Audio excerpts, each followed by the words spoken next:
Man, is the weekend over with already? This is insane. I can't believe that we've already hit the end of the weekend. It's Sunday.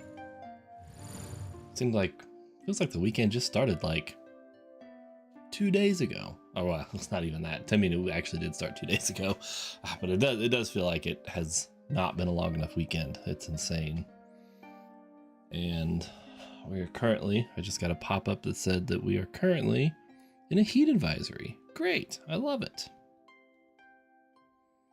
Check the weather for the rest of the day. It's actually gonna be pretty nice this morning. Okay, yeah, so how's everybody doing this morning? Oh, I actually got a pretty good night's sleep last night. It wasn't very long, but it was pretty good. Yeah, I don't think I woke up hardly at all. I've been waking up like 2 or 3 times every night the last couple of weeks. Even with my CPAP on, it's just been, I don't know, it's been weird. It's like I wake up and I don't know, it's not like I have to get up and do something. I just wake up and I'm like uncomfortable. So I've been struggling to get comfortable again and get back to sleep, because it feels like I fall back asleep, but then I wake up what feels like immediately again and I'm still uncomfortable. I don't know. Okay. All right. Well, we're back at it today. It's Sunday, so it's going to be a bit of a lazier stream, I guess. I'm going to try not to use my brain power quite so much, which may or may not work. We'll see. And I'm going to work on a little bit of my app stuff, and then I'm going to work on some documentation. And I don't know. We'll see where else that takes us. Let's see. I had a bunch of my stuff still open. Yeah, I did. I left it all open. I did not spend a lot of time on my computer yesterday, so.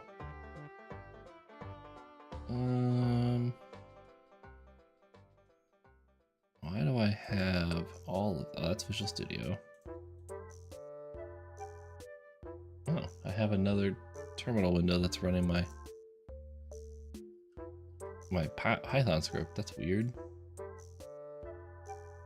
Oh, no, I know why. Because... Oh, yeah, because I had run... Okay. I scheduled that script that I used to run the reset on my computer, and it ran last night, but it doesn't do anything because it's now listening for a message request from RabbitMQ. I'm gonna have to fix that until I have this going. So let's fix that. Essentially, how would I want to fix this?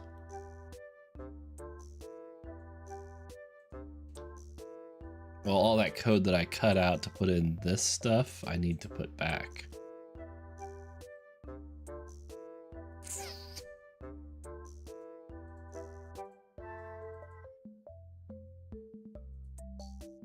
Let's see, how do I want to do that? That's not something that's going to be normal, I guess.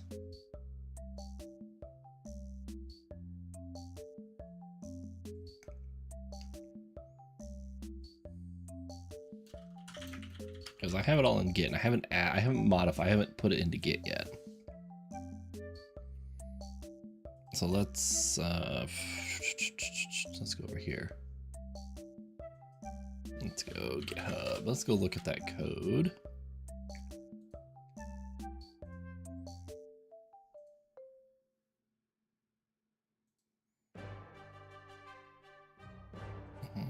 This one, right?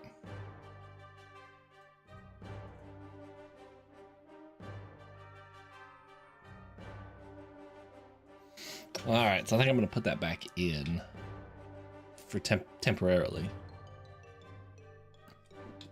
because I didn't think about the consequences of not doing it, I guess. Do I want to put the help back in?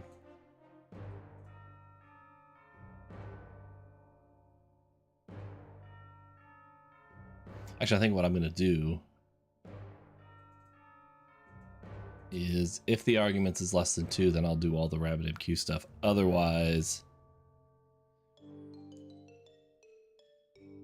yeah, that's how I'll do it. I don't want to make it, I don't need to make this super robust. I just need it to work. So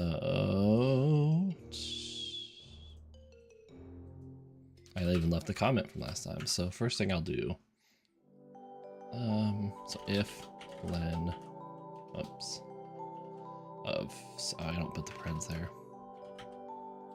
of sys.argv is less than 2, then all of this stuff runs. And then I can say else.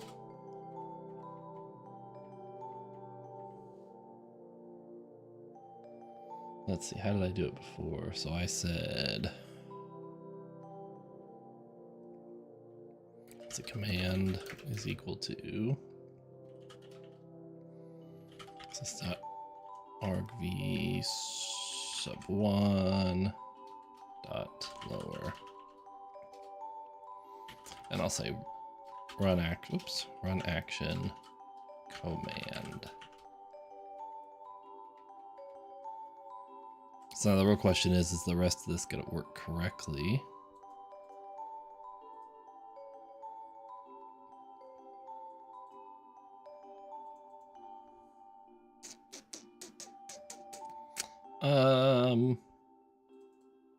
Actually it should, oh, this is the one that's actually gonna probably be the problem. You know what? Let's just try it and find out.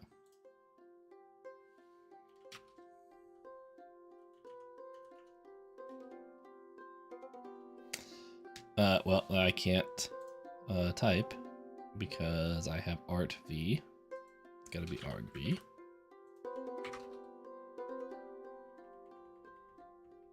Yeah.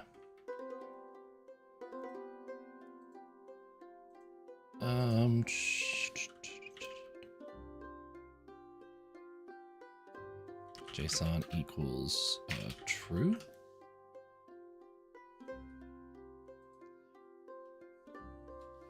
And then I'll say if JSON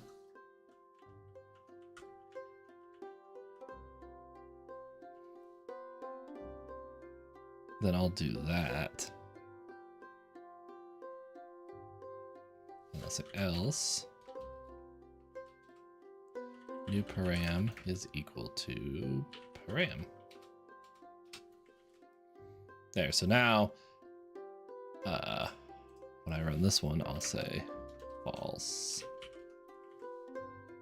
Now when this one runs here, since that's defaulted to true, it'll just do this like normal.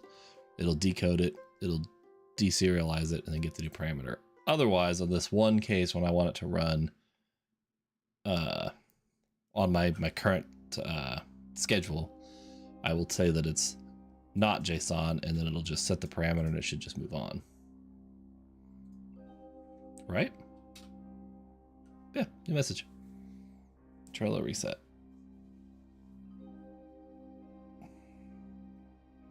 And then it's done. That's the end of it. Perfect. Easy fix. Easy fix. Now,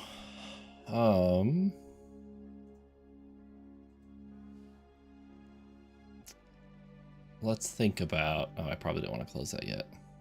Oh, it actually called rem, didn't it?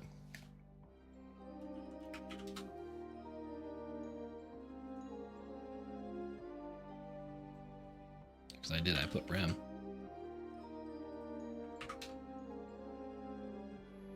Should be pretty quick to test. Yeah, okay, that's what I want. That's what I want. All right, now,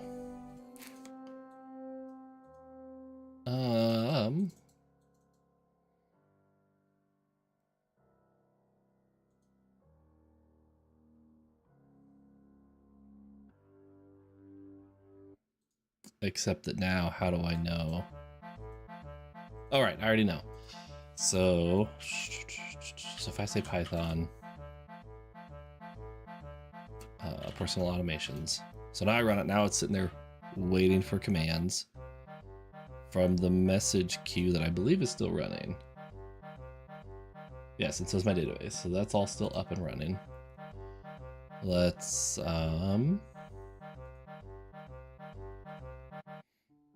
play around with this app a little bit. Oh, I don't have my camera. I'm just having a great morning. I didn't switch to my desktop, so nobody could see what I was doing. I was just staring at my face. Kind of comes back to that co-working thing, right? I was co-working this morning. So we'll reset and I'll show what I did. So I modified my Python script to look at the number of arguments provided. If it's less than 2, which means I'm just running it, it's going to do all of the RabbitMQ stuff. If I pass some parameters, which is what I tell it, which is what I do when I run like my scheduled task, my batch command, is I'm running personal automations and I'm passing in the command that I want it to be. In that case, I just get the command from the command line argument and then I run that action and I tell it true or false. True, using JSON as true is default, so it will default to try to decode it. Otherwise, it will take the param and run it here. And now I do have some work I need to do here on my coffee ones, and I realized this kind of last night, because I have an insert and I have arguments that I have to use, and I'm not handling that properly yet. So I'm gonna have to write a little bit of logic for that, which is what I'm gonna start looking at for the web app, how I'm gonna pass those parameters. And then once I get them here, I can figure out how to do something with them. Because this one also takes an argument. So I've got a name and an amount. So that one takes 2 arguments. This one is just an amount. So yeah, so I've got the thing. I'm gonna say run automation, and it just runs, which is great, but I kind of want it to come back here and I want to change it to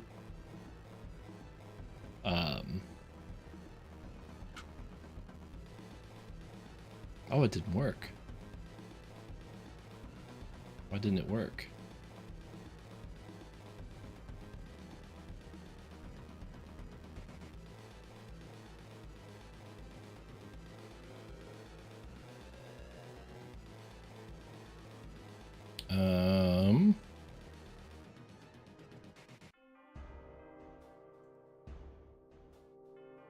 Well, that was unexpected.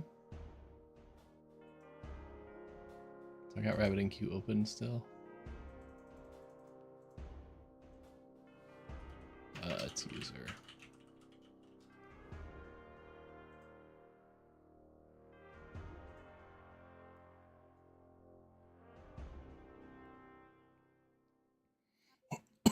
Got the message.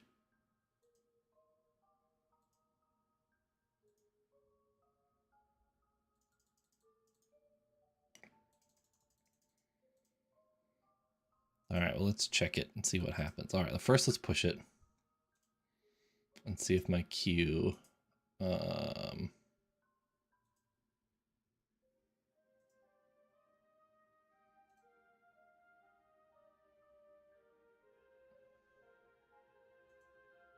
automations has 1 message in it. Okay. Attribute bool has no elements loads.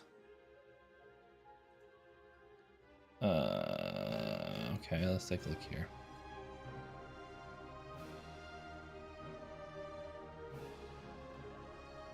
Oh,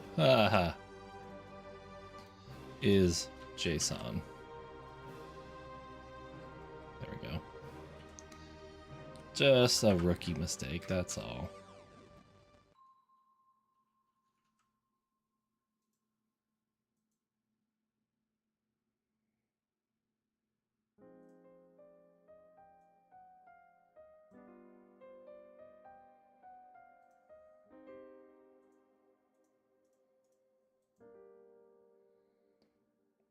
Okay, so there's that.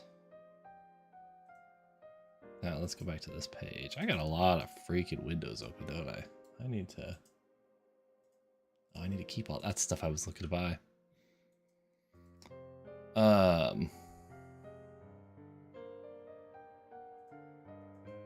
Why is that one grayed out? Okay, anyway. Let's start here with Visual Studio. So I get an action keyword.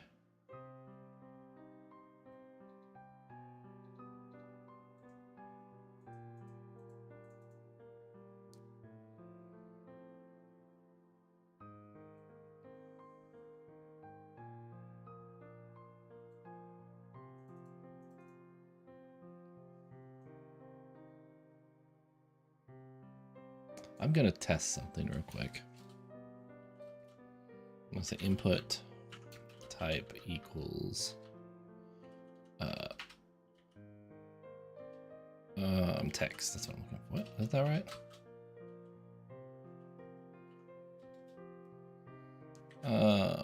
ASP route test input.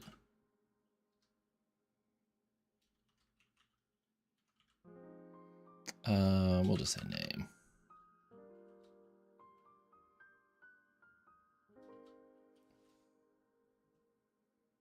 Let's do a hot reload on that page and see if it works. Okay, there's that. I'm just testing something. I'll just run it. I just want to run it. So there's only one action keyword there still. Maybe I need to say test.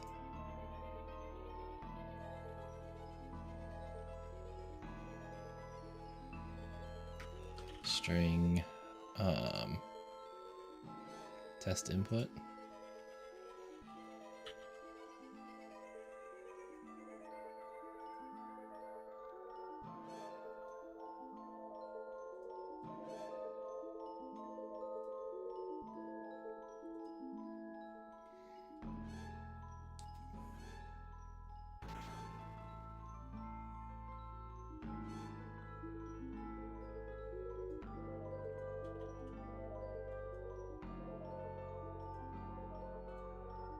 Yeah, so that's still there.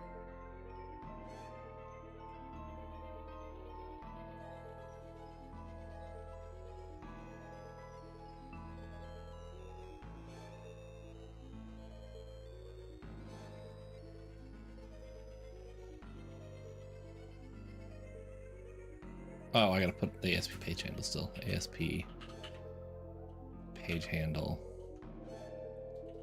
run automation.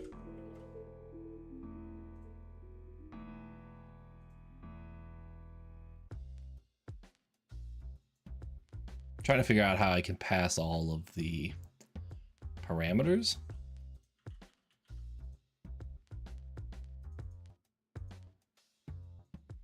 And I haven't figured it out yet. Let's go back here to this.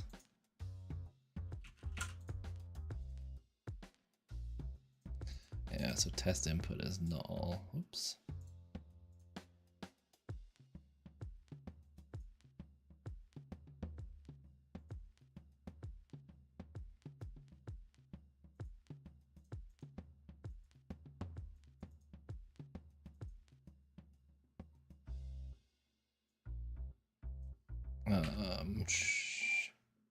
Well, let's keep that here and I'll give it a name. Param1. We'll also set its value too, just to make it easier. Automation name.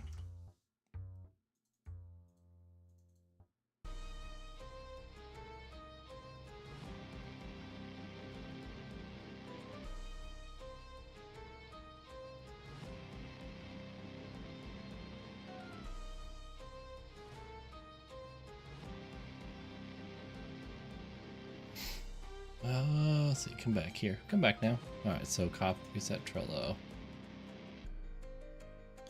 Yeah, it's still null.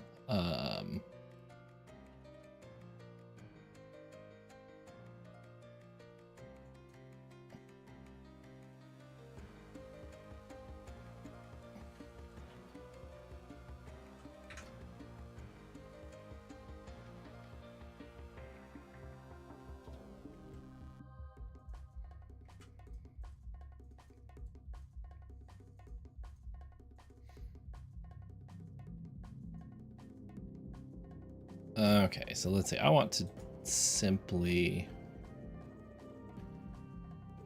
Let's close this.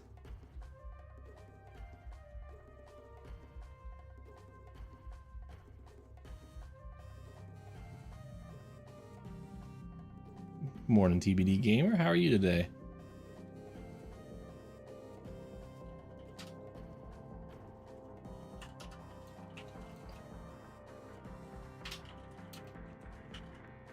I'm not doing too bad. I'm feeling a little bit more awake than I have been most days. I don't know why, because I only got like 6 hours, 7 hours of sleep, but other than that, I'm doing pretty good.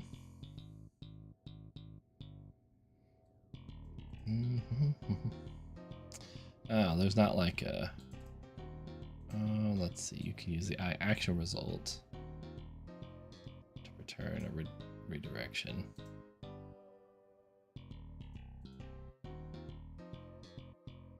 Just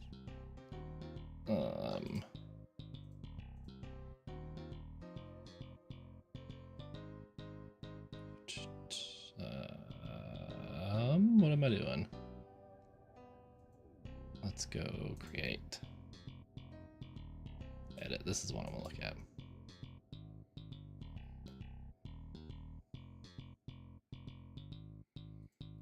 Yeah, it's just return page, which I think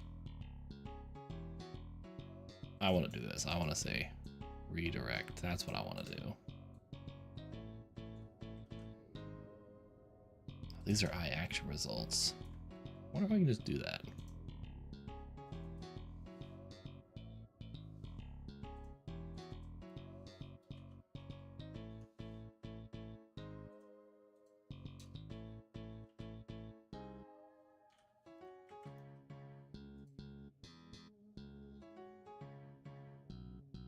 Nope, nope, nope, nope, nope, nope.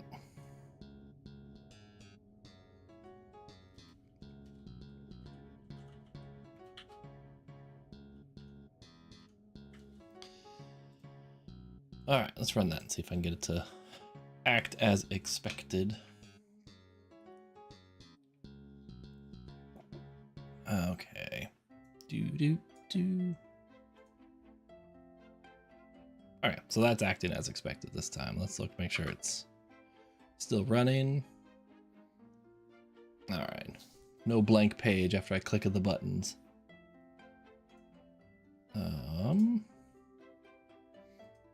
Except now I need to do...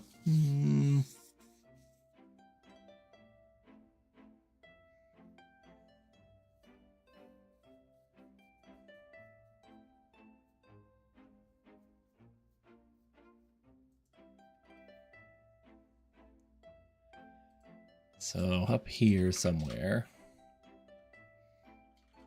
div. I don't know what its class is going to be yet because I just don't. What version of Bootstrap does this thing use?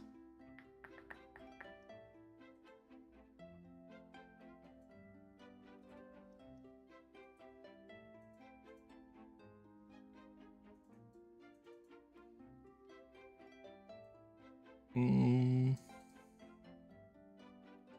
don't even know. I don't know.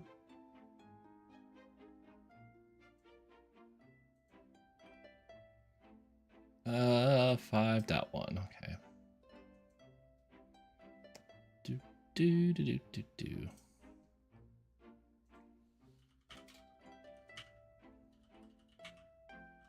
Bootstrap 5.1 examples. All right.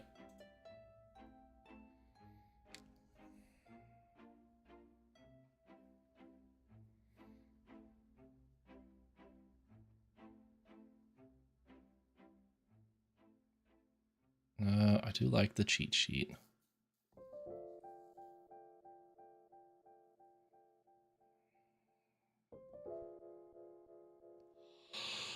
Oh, oh man! I just said I was surprisingly awake, and now I start yawning. I guess surprisingly awake could still be tired, right? Does not necessarily mean that I'm fully awake.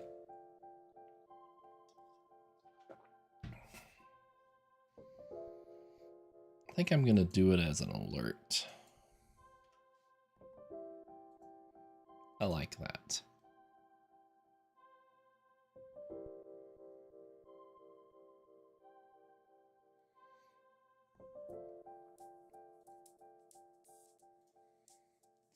All right, so this div, the class is going to be an alert, alert, success, alert, dismissible, fade, and show.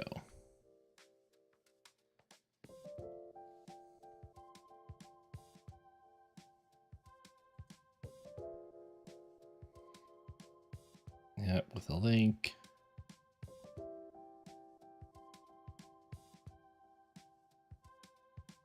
Okay, do I have to put the button in? I must have to. Too many S's.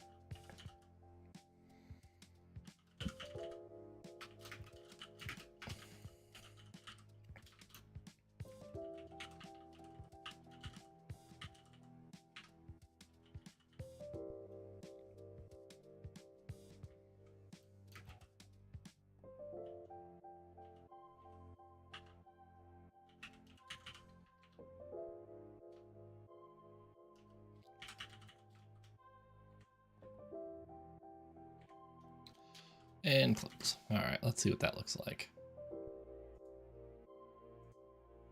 Should just be there, right? Yeah, there it is. I don't have any text in there yet, so let's fix that.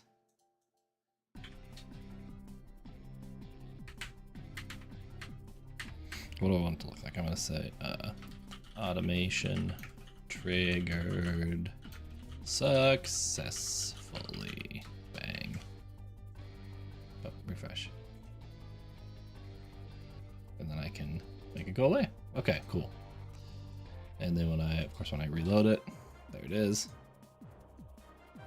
So we'll start with a bind properties,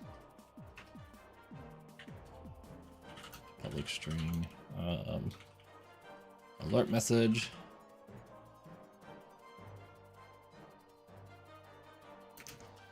Oops, nope.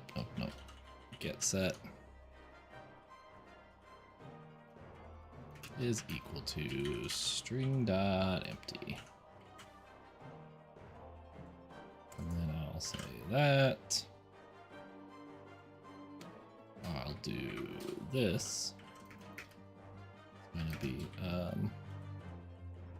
message set, because I want something different to show that it works.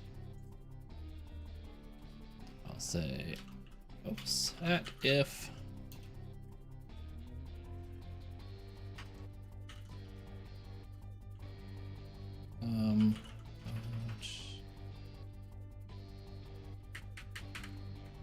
let's stop it. It'll be easier if I stop it anyway.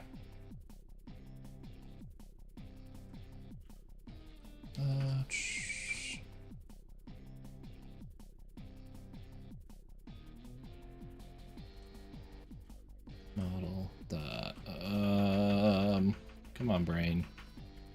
Maybe it's just because I haven't saved it yet. Alert message.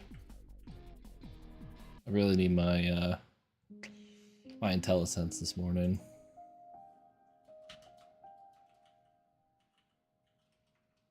Because I have oh, it's model. Yeah, it is. Okay, so yeah.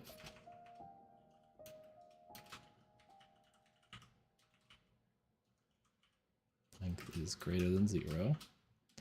Then do this.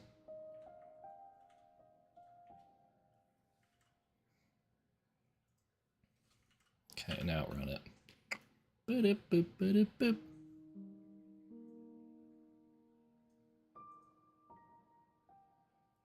It triggered, but it didn't. So why didn't it take it? Probably because when the page loads, I set it to empty.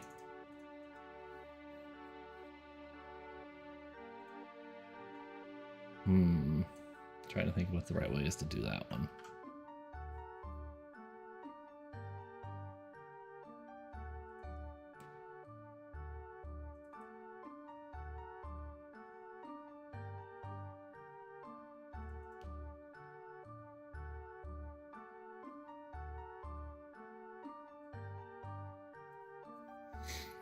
I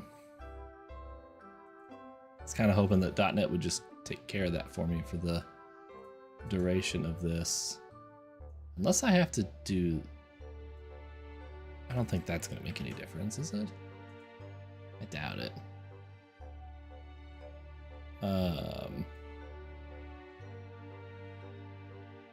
So if... So instead of checking... is null.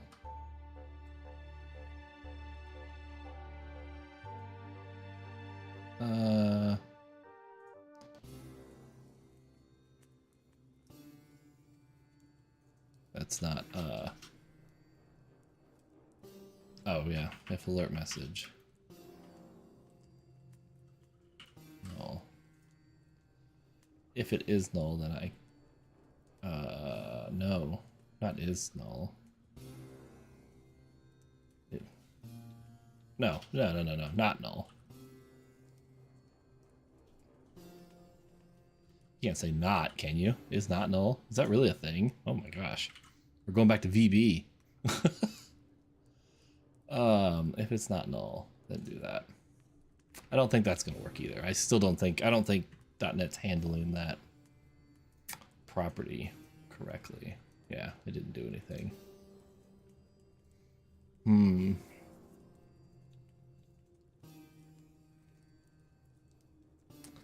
You know, I'm not saying that VB's bad. Let's be honest here. I mean, VB is a great language to start learning to program in.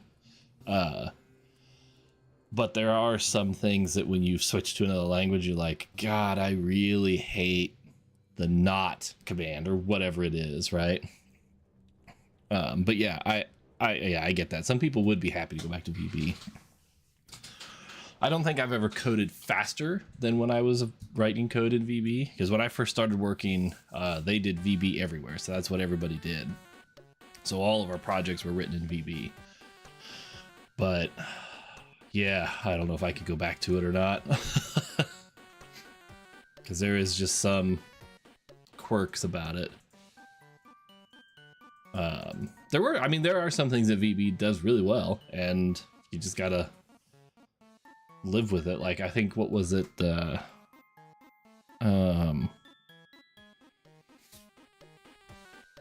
Dynamic arrays. That was always really cool. The taking an array and making it bigger on the fly. VB did that pretty smoothly. And I remember I did it in a couple of projects. It was before we got into like generics and lists where you could just append for infinity anyway. But you still had, it was still an array. It was still pretty fast, but it had I think it was called redim preserve, and it would take the array, it would redimension or read whatever dim, right? Recreate it, and it would make it bigger by whatever the size you said it was, and keep all the values that were in it. So it's just like a one-liner to make the array bigger, which was kind of cool. And then we started using lists, and then it didn't matter. But when you're talking about performance, it was pretty good.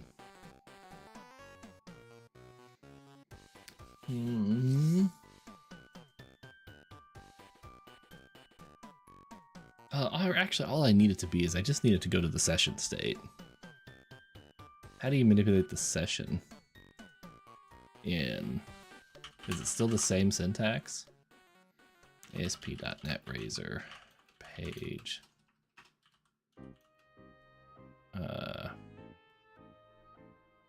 Get and set session. Variable. I don't know. Session state in Razor Pages. LearnRazorPages.com. This feels like the right page to go to.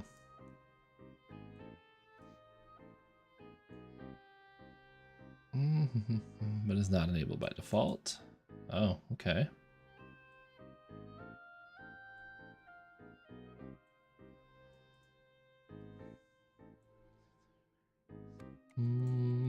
So I can just set it.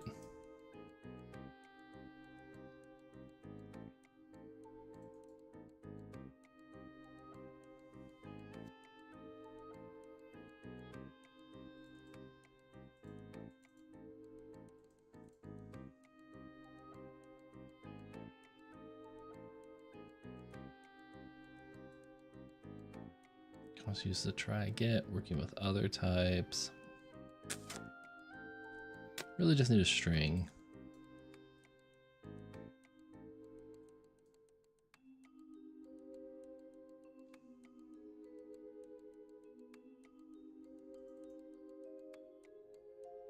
So I think it's just HTTP context session. So it's set string and get string.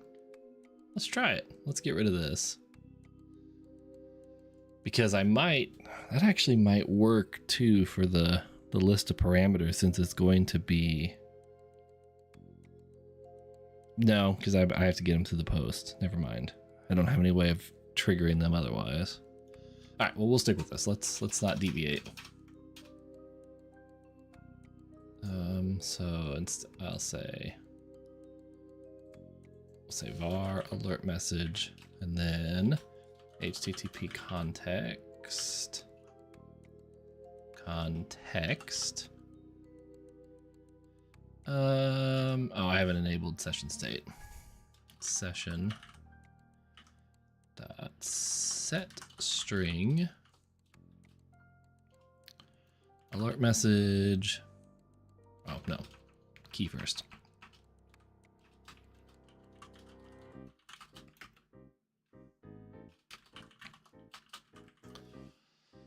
Okay. There's that. Let's see. I need to go set it first, don't I? Configuring it. Stop the app because it's going to need to stop anyway.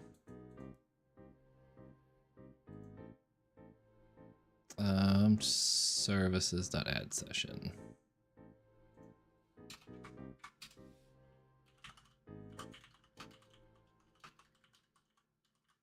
Add session. All right, there's that. So now I'm going to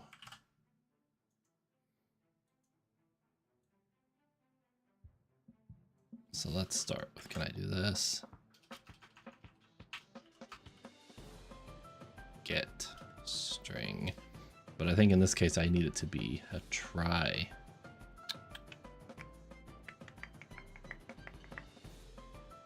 Where'd it go?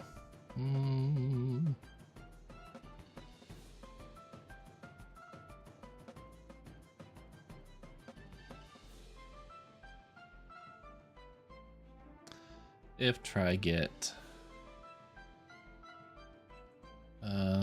So let's see here. You can also use try get method to achieve the same results in a cleaner way. So I say if session, it's try get value, then it's the key. Alert message.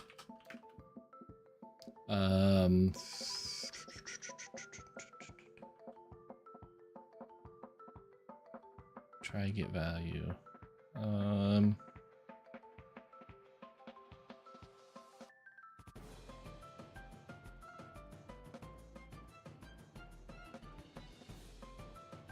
So it's just trying to get the value. So I say out.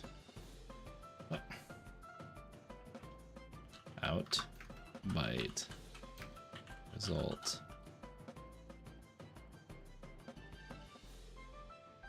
Oh, that's right.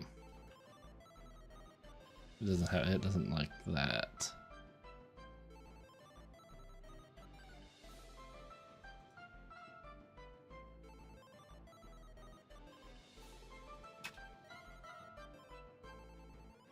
Retrieve the value of the given key if present. Oh, it's optional. I'll just get rid of it.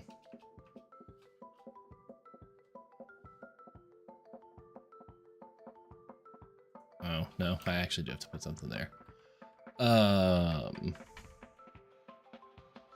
It's not optional, it's nullable. So retrieve the value of the given. So it's not actually doing anything with it. Not in his example.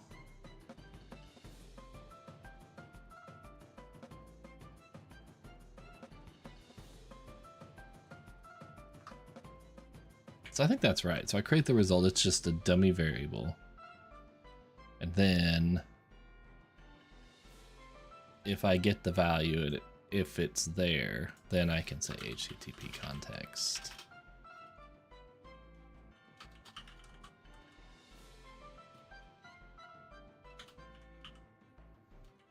Session.getString alert. Why does he keep putting href in there?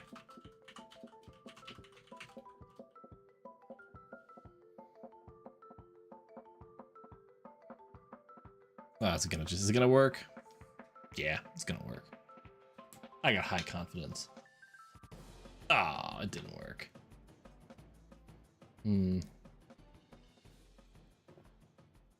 What? Session has not been configured. I did configure the session, didn't I? Okay. Maybe I didn't. I didn't actually read it. I just copied.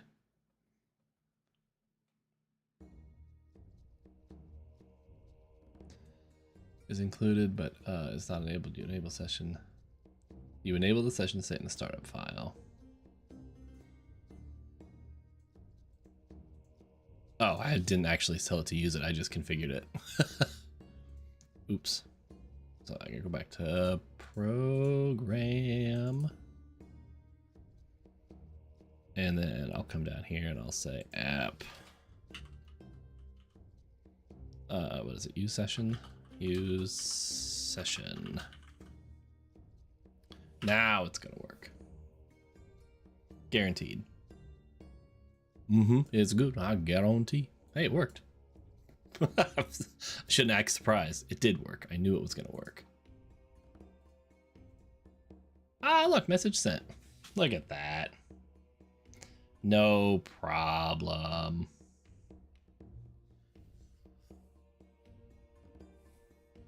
Oh, hey, it worked. Yeah, right. That's the story of my life. Like, you have the high confidence, like it's gonna work, and then when it works, it's like, oh, it did work. Wow, didn't expect that one. Boom. I think now once I do, because if I go like this, it's still in the session. Now I gotta clear it from the session.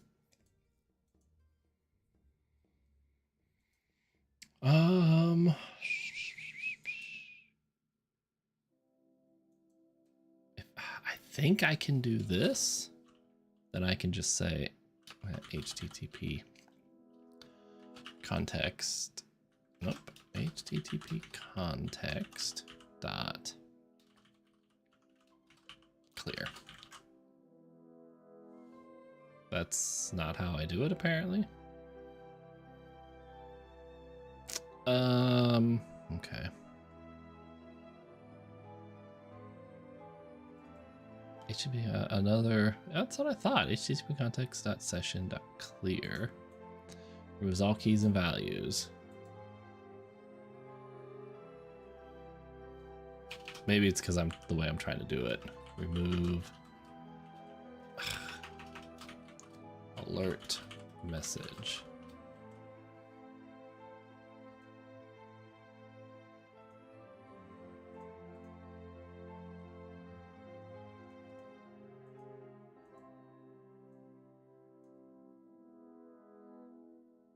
Because it's an Object.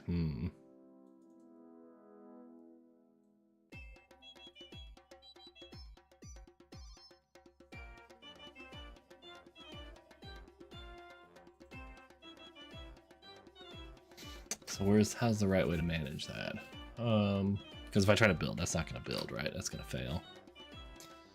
Yeah.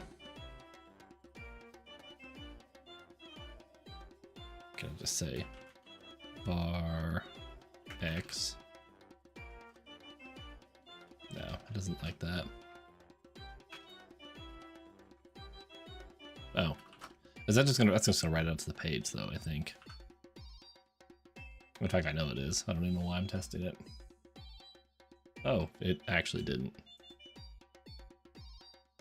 All right, now when I refresh, okay, that actually worked as okay. That is not what I expected to happen. That's fine. This is fine. There we go. Now the session's cleared after the message is displayed. The thing is still sending actions. Yep. I do that. I hit enter. It's gone. Very nice. Yeah, that's good. I like that.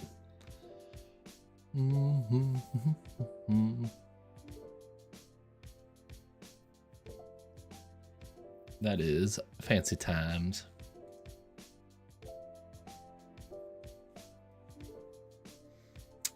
All right, so now let's see. Let's go. Oh, why did I do that? I clicked the wrong button. I want this one. Okay, so I have actions. They work. Single actions with no, excuse me, no arguments work without issue. Now I need to figure out ones that have arguments and make those work.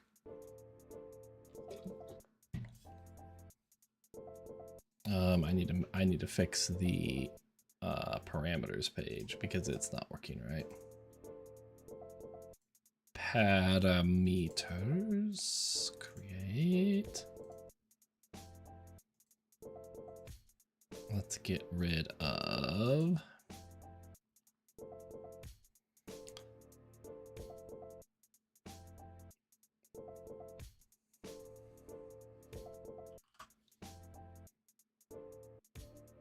action ID, action.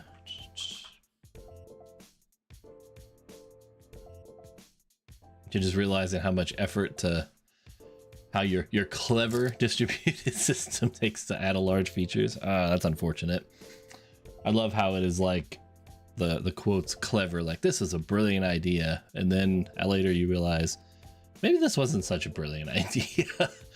Now, I don't think that's true. I think that you had a problem to begin with and you solved it, and you solved it in an elegant way, right? Like it works and it's smooth, and for that instance it was a good solution. But now that it changes, it's like, oh, now this isn't such a good plan. I've been in that exact same boat numerous times where I'm working on something and it's always something. I always want to say the solution ends up being something that was like, I can do it. If I do it in one way, it's going to take a significant amount of my time to set it up, right? Like it's going to be either a ton of like keyboard time just to get it all configured and all that stuff. Otherwise, it's like, oh, I found this really clever way that it works really well. I'm less keyboard time, right? And it's like, well, that could be all right. I can make that work. And then all of a sudden you're like, oh, we got to change it all. Like, now my clever way wasn't smooth anymore. It was good when it lasted. So this design is really, as it grows, this design is really good. If I was working with a team, but as a solo developer, this is getting really difficult to track. Oh, 51 projects. Woo, that's a lot. Oh, thanks for the follow, Winsimi. There we go. I got it. I can speak. Yeah, that's a lot of projects. It feels I have some projects. They're not quite that big, but there are a lot of them. It's kind of that project I was talking about yesterday where it's kind of like my little integration hub is the same way. It's got a lot of projects, and right, it's like you said, it works great if I have a team of people working on it, which was the original intent. It was going to be used for everyone, and I had a very simple concept in mind. It's like, if you want to go make some code changes, you want to go read a bit of code, I wanted all the code to be in 50 lines or less. That was the goal for doing actionable things. Like in the case of mine, it's things like we're moving data from one system to the other. So I want the actual code to take that data, send it to the new target to be super small. So I had all this abstraction built in, and all this code that manages things like logging and tracing and error correction and all the stuff, all the common stuff when you're sending data from one system to another over some means, whether it's a web request or a message queue or TCP. It's all kind of like buried deeper in the code, and it gets really complicated. But when I have another developer come in, it's very easy for him to say, oh, I set these things up. This is all kind of boilerplate. And then I just write this 25, 30 lines of code or whatever it is to do the mapping essentially from one thing to the other. But yeah, it's like, well, that works great, except now I'm the guy that's still doing all that code. I'm not handing that off to anybody. I've only done it once to hand it off to somebody, and they liked it. But now it's like, oh, we need you to do this. I'm like, oh, okay. It's like, why did I go through all this effort? Because it didn't make any difference for me. I'm still doing all the keyboard work. But yeah, 51 projects. Wow. You need like a, what are those things called? It's like when you brain dump onto a program and you can see like a mind map to show it, to show all the connections and how it all works. That would be, for me, that would be useful to see how all the projects connect.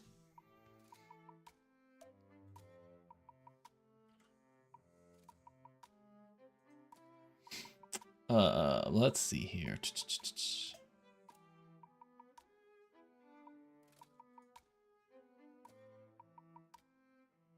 I clicked on something. Yeah, just keeping track. That's one of those things. I think it's gonna be right. Yeah, you're right. That's why you do side projects. I think, and when the project gets that big, I think it's like you said, keeping track that's almost as important as writing the code, because you gotta keep it. And if your brain's like mine, it's like I can work on it for a couple days and it's right here, but as soon as I like go spend a weekend on another project, it's all gone. Like all of that mapping that I had in my head, it just goes away completely. And so getting that documentation figured out and just keeping it so a way you can easily reference it and dig into it when you're working on it will be important. I hate pages that are like API reference documents, just because you can get buried in this like unending what do you want to say, like recursive link clicking when you're trying to figure something out. But yeah, you'd almost have to have something like that, right, where you can go from one end to the other and trace it back. I don't know. That's an interesting problem to solve. And you know what? I think if you can solve it well, there's a market for that tool. If you can make that a tool that works well, even if it's just like a plugin for JetBrains or Visual Studio, that as you're adding these things, it kind of keeps almost like the find references, like keeps track of that kind of stuff a little bit and figure out how to visualize it. I think you got a product there, and then you can just retire early.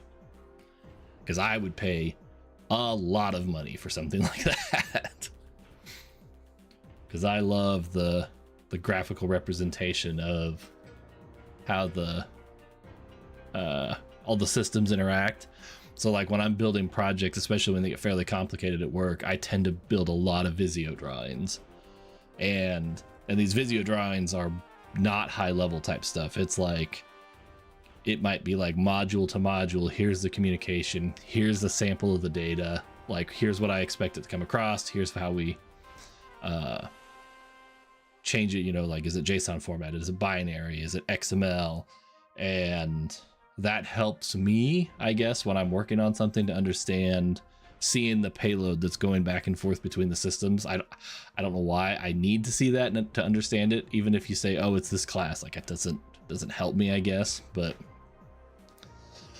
that's a pretty big undertaking. That would be, I mean, that would be just super awesome, but I don't know how you would get to it. But if you did, I'd buy it, and I'd buy multiple copies because I'd buy it for work too. I think oh, I need to look at the code behind.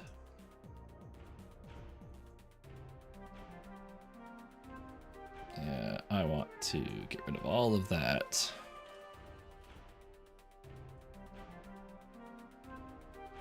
Can we just get rid of this too?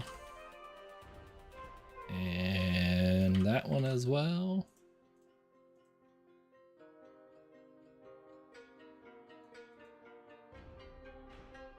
And I think that will make it work now, hopefully. I need to create a parameter and have it actually save. Oh, there were build errors. Oh, yeah. There were build errors.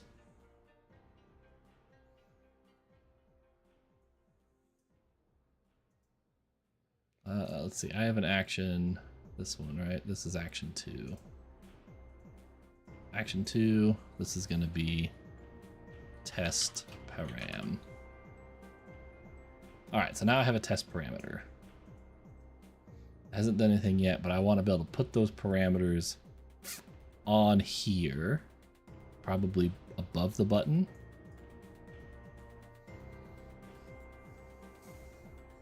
Yeah.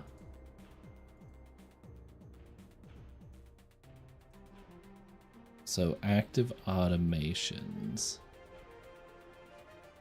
I don't think the automations.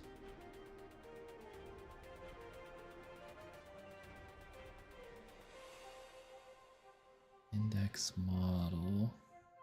Oh, wrong one.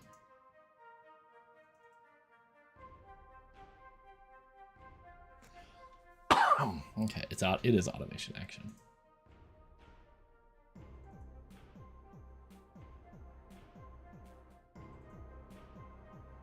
Yeah, so I don't have a list of parameters there yet.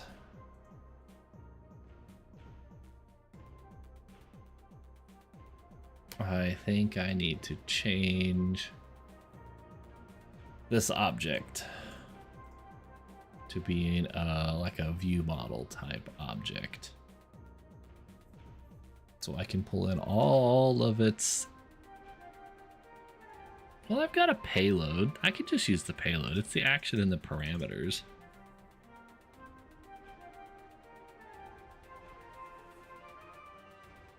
Yeah, I can do that. I'll use the message payload.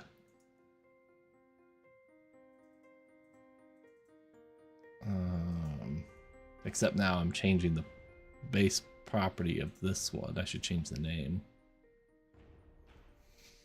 Let's see.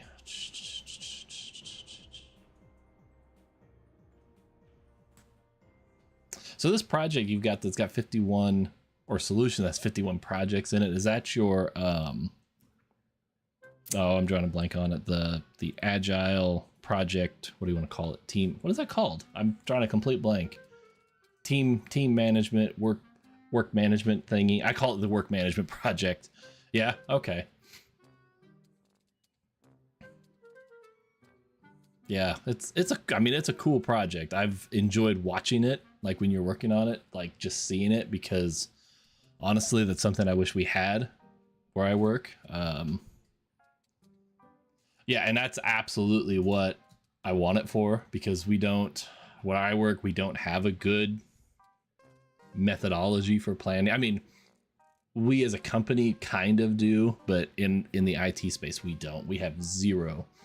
It is all arbitrary the person that's going to work on it's going to pick some dates, and we're just going to kind of line it up, and it's a mess. And half of the time I spend working on something is just managing the things I said, oh, I'll be able to do that in 2 weeks. Then 2 weeks get here and I'm like, oh, I'm not even prepared to start this thing. I got to pump it out another couple weeks, and like reshuffling all that all the way down. It's all manual effort. So I get really interested when I see something that's like, this is kind of like a planning tool. Like, I don't even care of any of the other features of it as long as it can plan the work. Like that's what I need. So I don't know. I'm excited to see it and maybe use it. I don't know. Problem is trying to use it in my organization would be like pulling teeth, trying to get people to commit, because we've had some of the management team that's been working on tackling work management for like 3 years and it's made no progress. But yeah, that's insane. That's a lot of projects.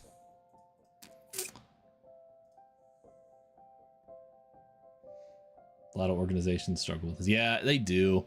And the problem is our organization, we're a power company. So our planning and scheduling for doing work in the plants is actually really good. Like, I think it's really good. It is a little bureaucratic at times, but you know, it's very structured. It's very rigorous.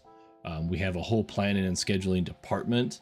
The problem is they work inside their constraints of working inside of a power plant. You know, there's things that are very structured that make it, I shouldn't say easy. I don't want to trivialize their work, but it's straightforward how to do things. Like, we know if I'm going to go work on a giant pump, it's like, well, the first thing that has to happen is we have to have people go in and set up scaffolding so we can get up to it.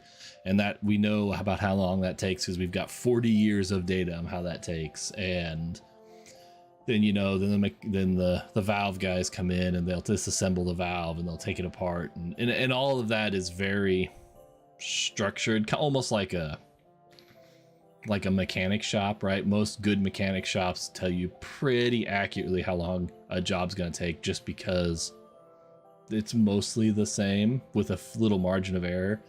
But when it gets into like IT space, it's really hard to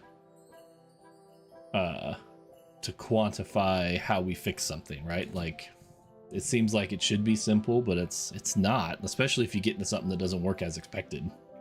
You know, what was something I was working on? Oh, I was building a simple form for somebody that I'm still working on, and I'm like, oh yeah, well, you just put all this stuff in based on what you said. And he's like, oh, but now I have this big text area where I'm going to dump a whole bunch of they're like work orders, I think is what it is. And he's like, now I want to be able to tie those back to the original work orders and be able to see them on the report. I'm like, oh, well, that's not what you asked for. You just wanted it to be a list so someone could review it. Now I have to like refactor it all, and there's all this database connectivity to take each one of those items, make sure it's a valid work order, go pull the data for that work order, you know, build it into that report. And it's like, that just took a 1 week project to like a 2 to 3 week project, best possible case. So it's really hard to get to schedule that, like, especially if you're trying to slot work in the future, which is what I spend a lot of time doing. Like, I want to someone comes in, it's like, I want to solve world hunger. Be like, okay, we're going to put that out in 2027. Like, maybe, hopefully in 2027, I remember we're going to work on that. I don't know.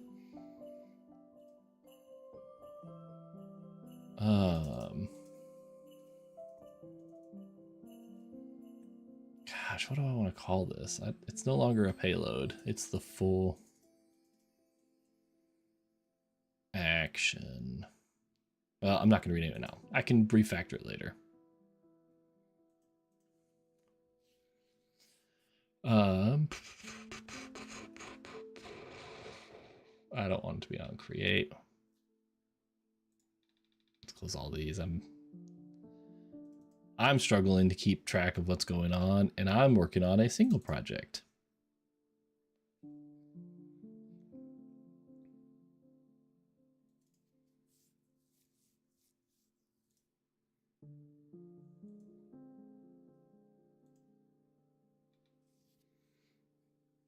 Okay, so now, oh, I'm on the completely wrong one. Yeah, this is the one that I want. So I have a list. It's the default.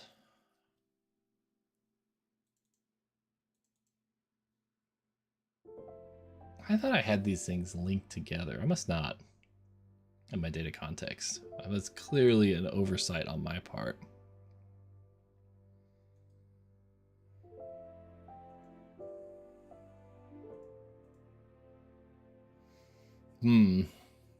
Can I? I'm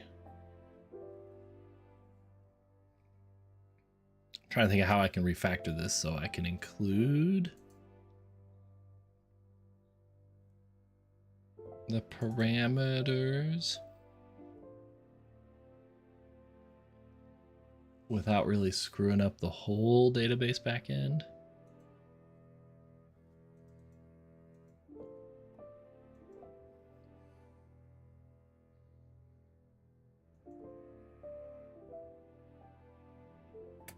I think if I just go public list of action. Oh wait, this is action parameters. Crap.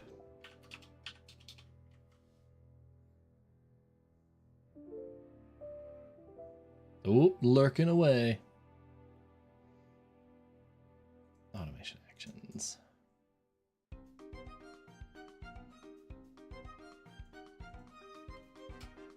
Public list of. No, not automation actions. Oh, crap.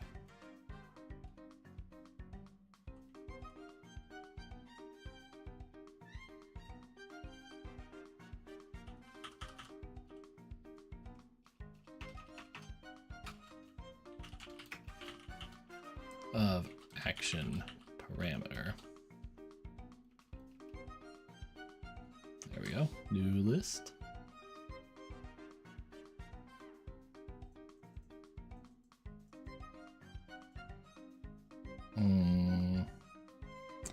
So now I've added that.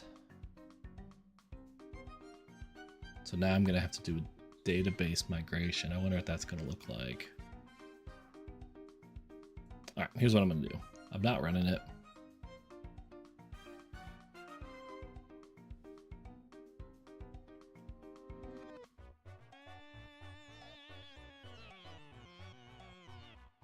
I'm just going to open another window to do this. Projects, personal automation.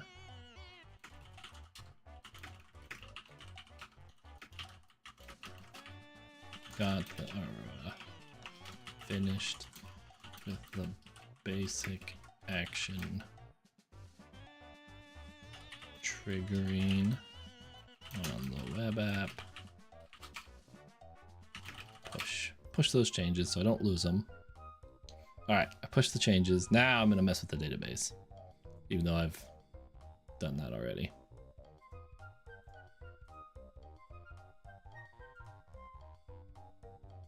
I'm actually gonna do that first.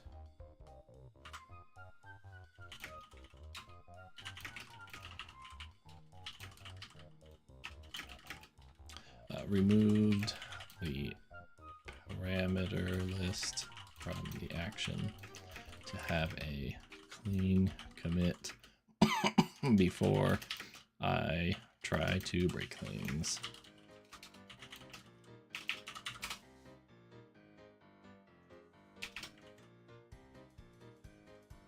Okay, .NET EF add migration. Add params. .NET EF migration add. I'm not in the project folder.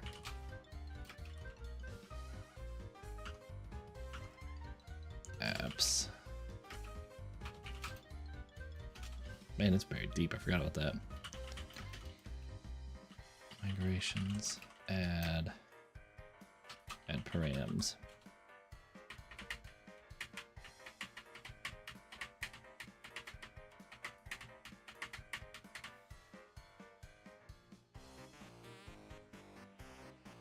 right, let's see what that change made.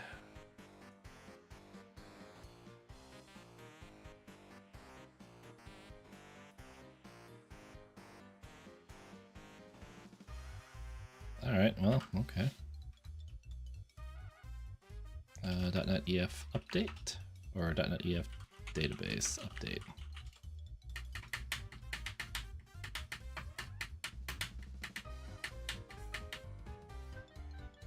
Done.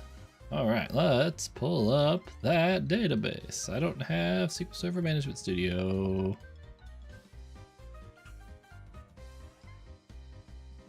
Do.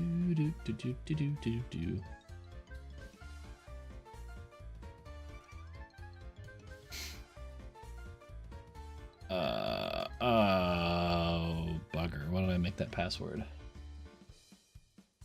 That's right. That's correct. Yes.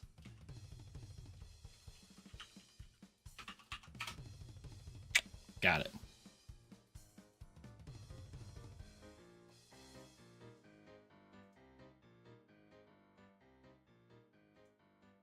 Okay, so I have an automation action.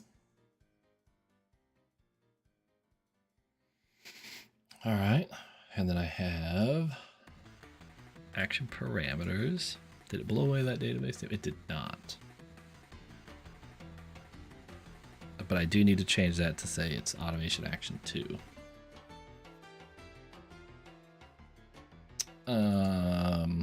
Okay, yeah, let's just run it real quick and fix that.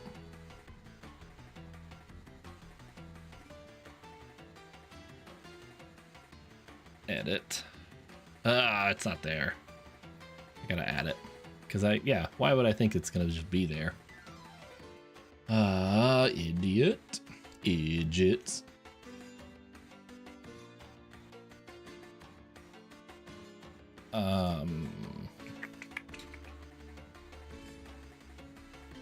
Actually, you know what? Let's just get rid of the action ID.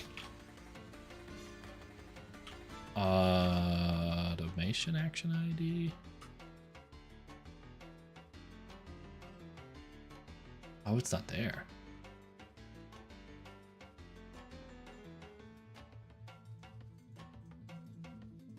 Why is it not there? It didn't modify this. So it's in the database, but it's not there.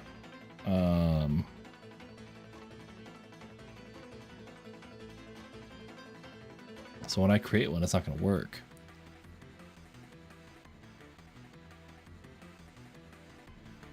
Let me think about that. Why isn't that? Why is my brain not there? Crap.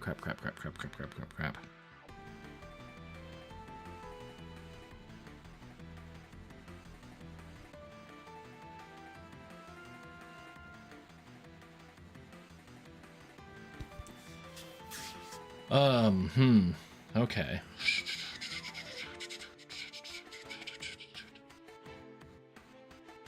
Because right now I create the parameters separate from the actions because the actions may or may not have those parameters.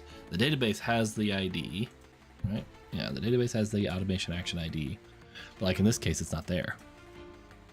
It's this value. I need to make it here.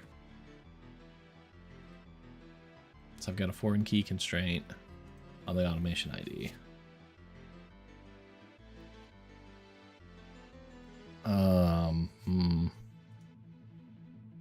I'm gonna create a new folder. I'm gonna try something. I'm gonna call it actions or params 2. And then I want to add a new scaffolded item. Razor Pages. Razor Pages Identity Framework and CRUD. The model is going to be action parameters. And add them. Let's see what it looks like.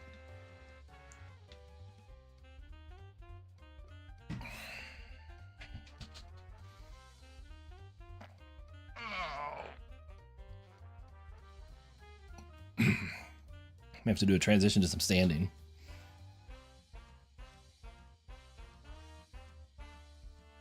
What's the weather going to be like the rest of the day? I need to mow. I need to mow and take my lawnmower probably back to my other place and mow. It's actually not going to be, I mean, it's going to be 90 today. It's tomorrow and Tuesday. They're going to be the really hot days. Ugh, 98 degrees. I might try to mow this morning after I'm done streaming. Not that I want to, but it does give me a good opportunity to get some book time in Audible. Okay, create.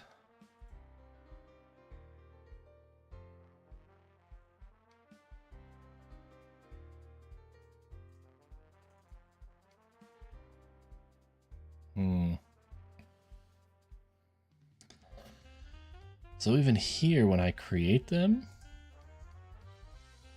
it's not showing that data. So how does that, how am I going to make it work? Let's just go to params 2.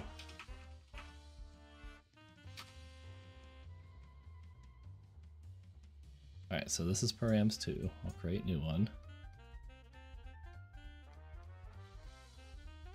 2, and we'll say param 2. It just worked.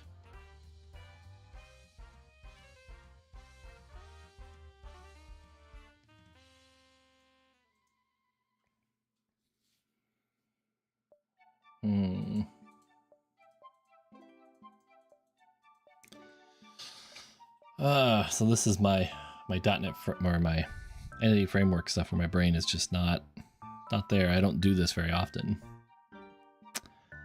How do I make it correct? So let's think about this.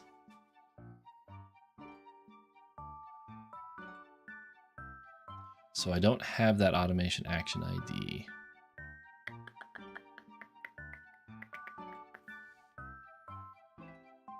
Let's look at the, what is this? I want to select star.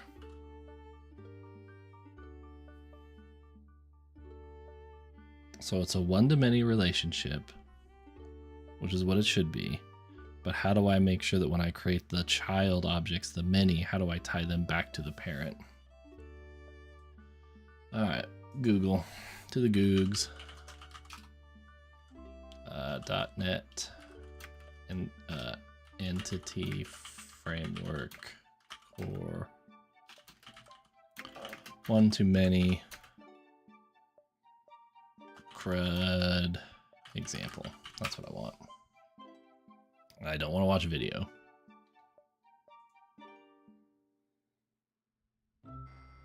So I have a collection of posts.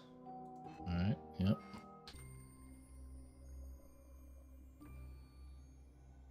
So I have a blog, this collection of posts, a post that has an ID, a blog ID, and then a public blog. So relationship example, so we have one or more.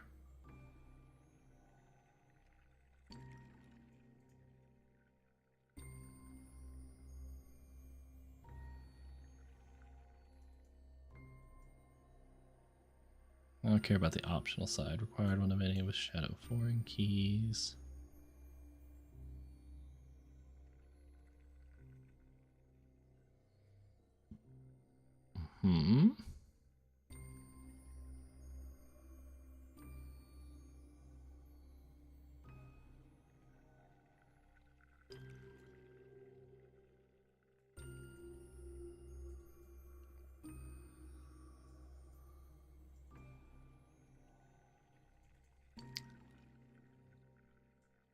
Okay, I see. So I need to change this property to automation action ID. So let's change that.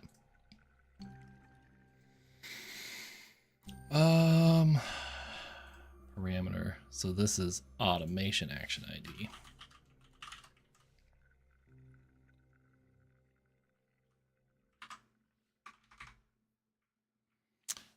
Add param action key.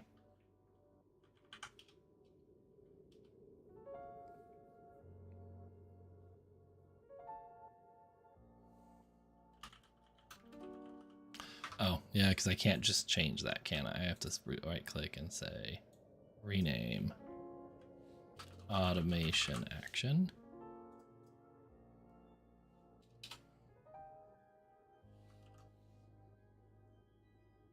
There we go. That one was successful. Oops. Let's see what this one looks like. Okay.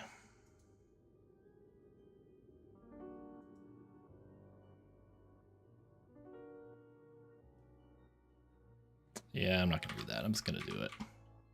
Update the database. Update the database, please. Yeah, conflict of foreign key restraints. I thought about it. That's what I was afraid of. All right, well, just delete it. Delete the database. Let's see. Use master. Drop database, ASP, and automation front end.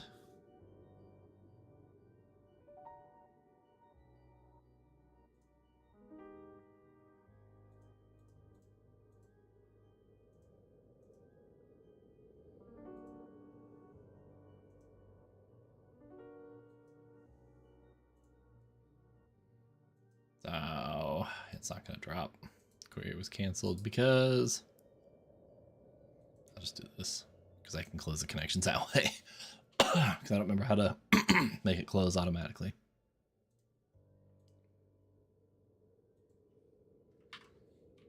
Now let's do the update and see if that works. There we go. Now it works. Refresh. Now let's look at the parameters. I still have an action ID though.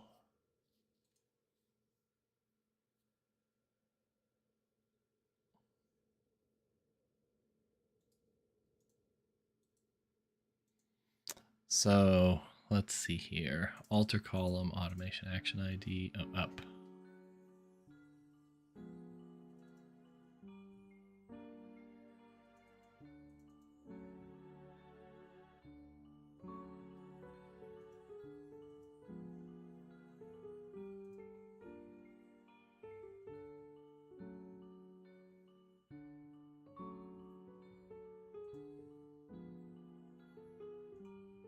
Action parameter now has automation action ID.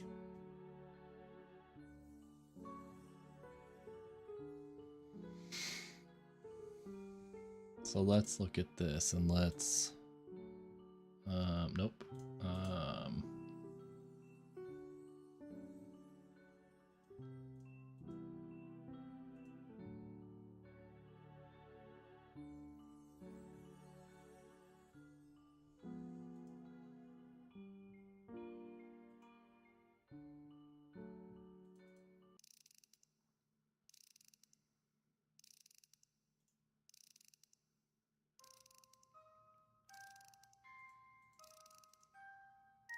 So here I want, excuse me, I want to go migration builder dot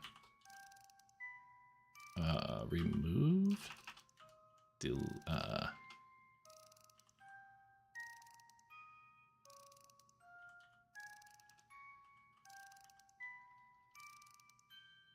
I think I want to, whoops.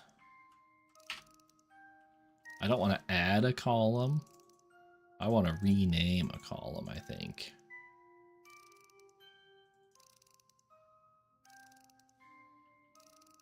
But not on this one.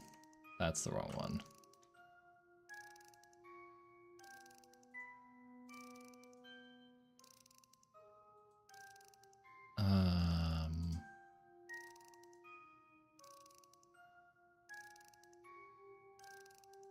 Maybe migration builder dot drop column.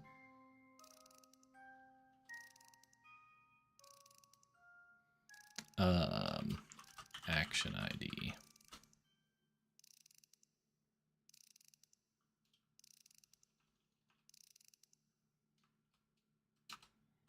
Name. Action ID. Table. Action parameters. that's not one of them.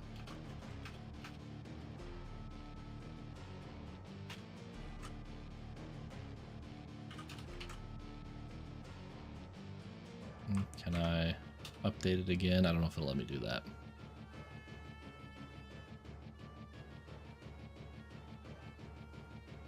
Database is already up to date. Okay. And then here, I'll need to go back to this and take this code.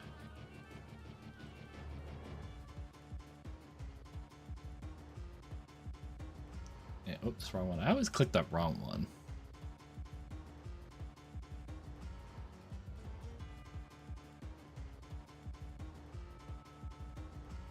Bring the action ID back.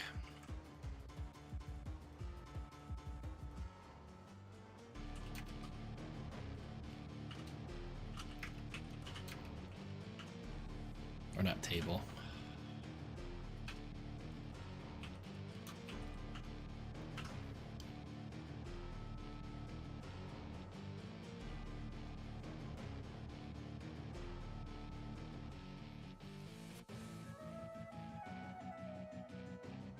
I don't know why I tried to do that again, because I guess I could put it in single user mode. I know how to do that. Here, script it. There, yeah, sync set single user truncate immediately.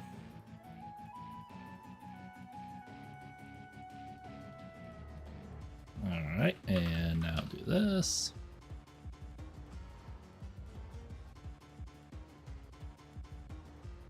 That time it seems like this might be what I want now. So now let's look at action parameters. Yeah, name and automation action ID. Now it looks like it works.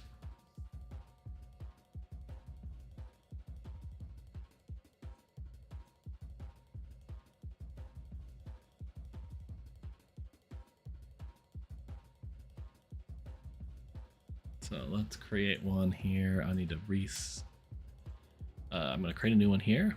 I'm going to call it Reset Trello. This one here is Trello Reset. And it is active. I'm going to create a new one, say coffee charge.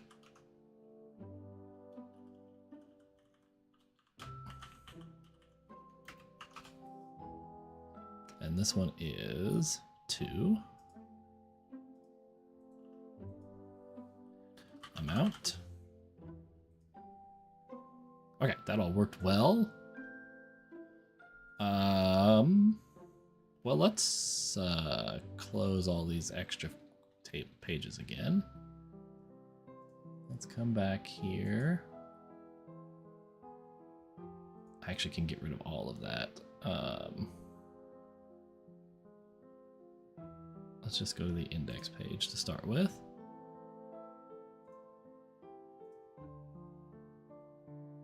No,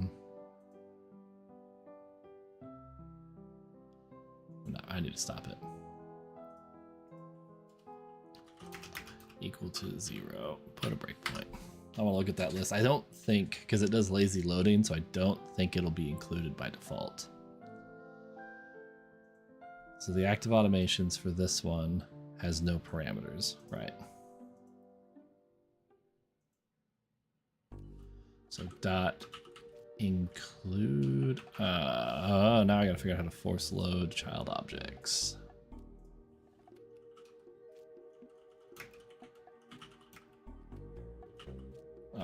Load related entities. Entity framework. Let's go entity framework core because I think it's different.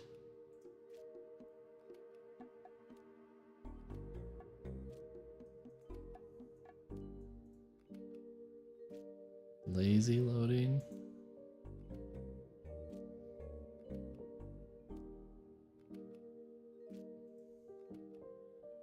I want to eager load it. It's dot include and then the before the to list. So here I'm gonna say dot include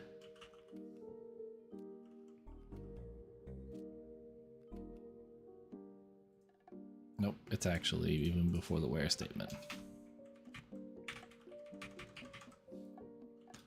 Include. Why is it not including?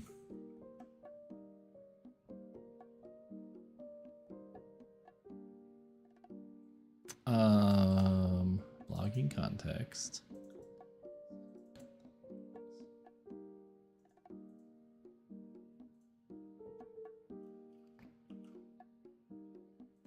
So I'm gonna say, I'm just gonna do another line. Context dot automation actions dot include.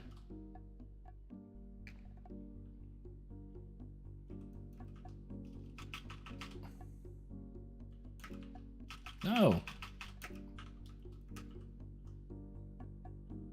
P dot action.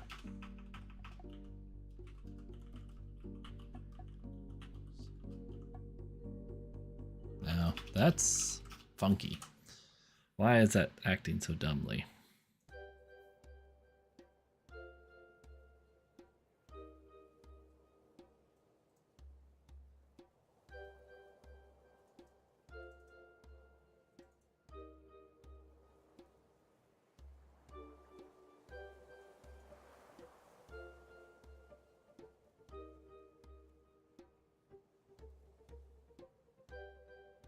So why is this not doing its thing? That's what I want. Why is it including there? Oh boy, oh boy. Means the related data is explicitly loaded from the database at a later time. Means it's not part of the data query. Let's look at lazy loading. Oh, is there a setup for eager loading? Maybe I missed a setup. You can use the include method to specify related data to be included in a query results. For the following example, blogs are returned lists that have posts properly populated with them. Any framework will automatically fix up navigation properties to any other entities that were previously loaded into the context instance. Blah, da, da, da, da, da, da, da, da. It will be populated. Yeah. Yes, I know eager loading can cause some performance issues.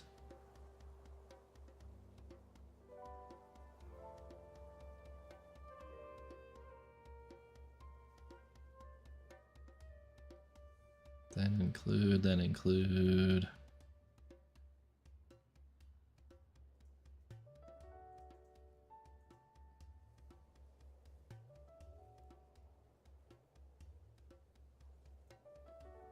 Maybe it does have to be here then? Include. See, it's not there on any of them. Include.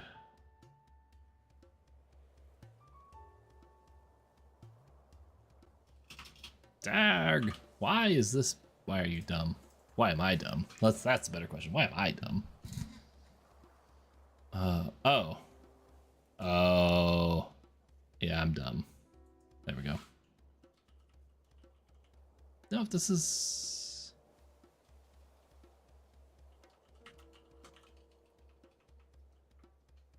Can't find my arrow keys. Blind.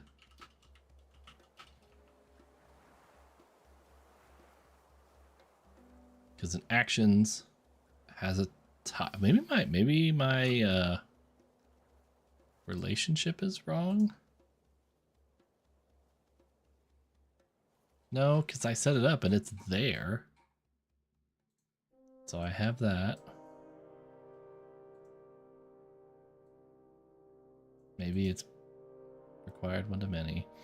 One-to-many relationships may made up from primary or alternate keys. When a form optionally collection navigation on. Ooh, this might be the problem.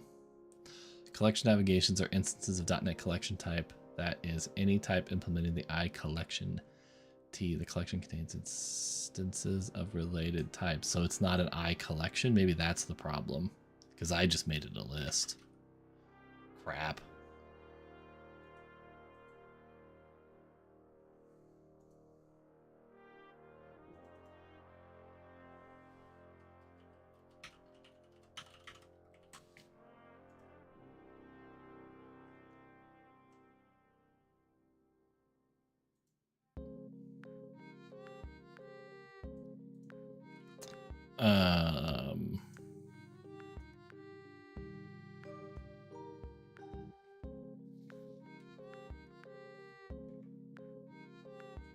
So we'll try another migration and see what happens. Add param I collections.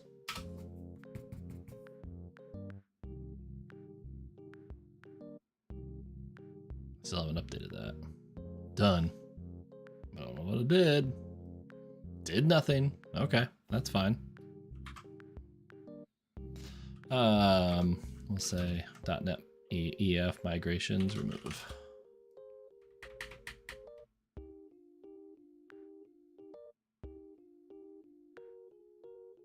Okay, that's gone. Just run a build.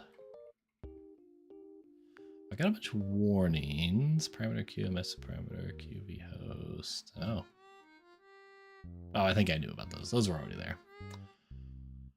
Okay, so now that I've changed it to an iCollection, which doesn't change the back end. Include. Doesn't know what that is. And context. It's an application DB context. That's correct. All right, you know what? I'm trying to solve world hunger here, and it's not necessary because I'm actually already pulling this crap in.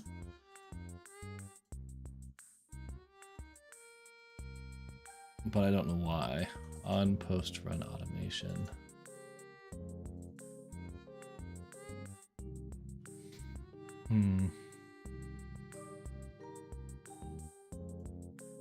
Actually, I don't know why I'm doing this.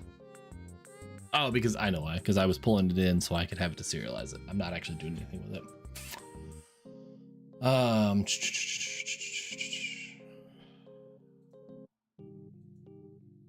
Man, this is frustrating. Why is that not working? All right, let's just Google that.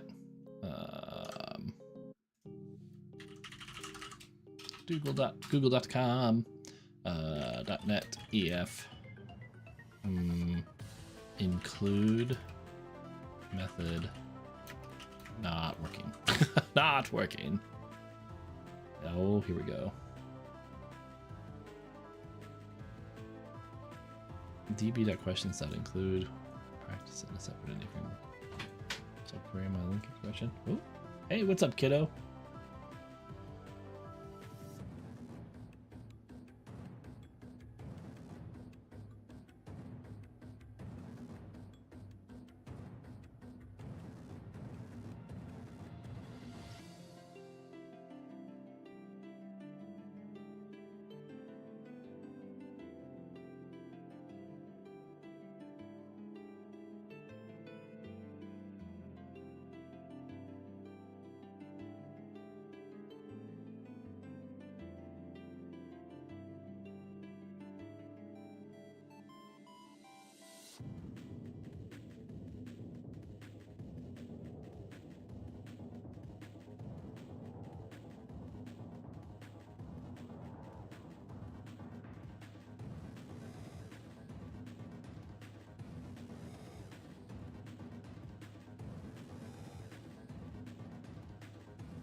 Oh, okay.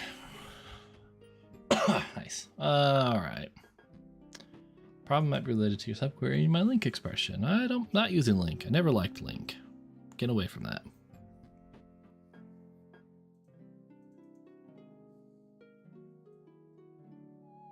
Oh, I don't have system.data.entity in here. Is that a thing?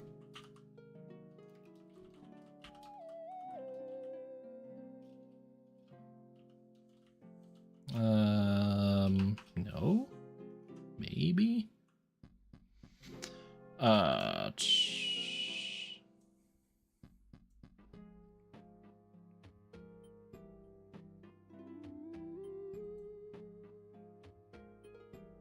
The error was using system.entity instead of using Microsoft.entity framework core.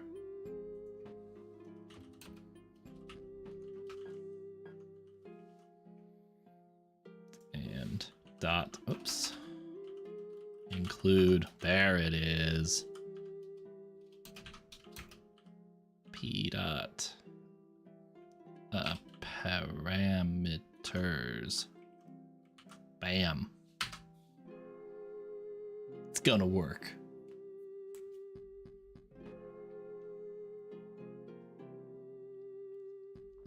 All right, do I have parameters? I got a parameter. Heck yeah. Awesome. That's good. That's good news. Good news on that front. All right.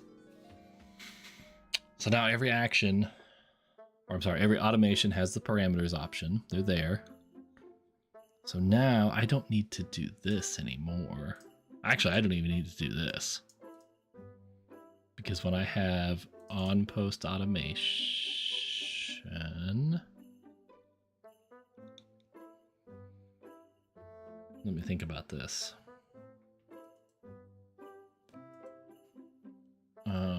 Oh, what's up, dude? Okay.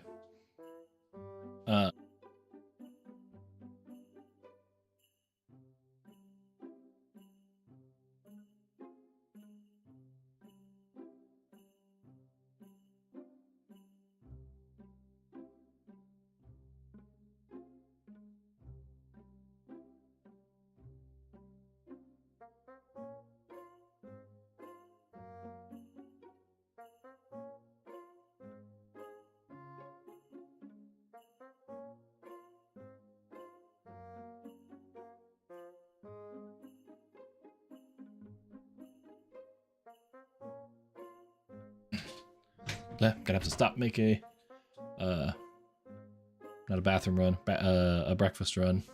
Make some breakfast for the kids and get a snack, get something to snack on myself. So here,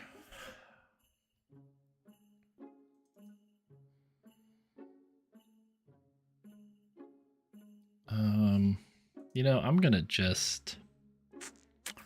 this. I'm just gonna run it again. I want to check something before I take a quick break.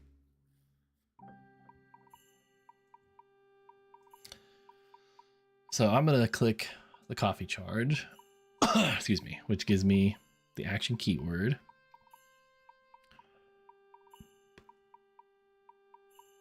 But all of my automations, it didn't reload them. That's what I wanted to know.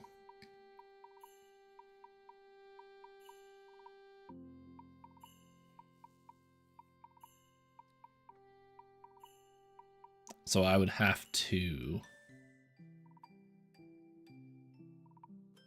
because there are none there. So I will have to rebuild the active automation. So I'm gonna go. So when it comes in, if action is not null. Oh wait, I'm already pulling it here. So action, I'm gonna say dot include, same thing, p dot parameters. That's gonna just say bring those parameters in. Now I don't need to do this or this or oops or any of this. And now instead of doing this the payload, I'm gonna do the action.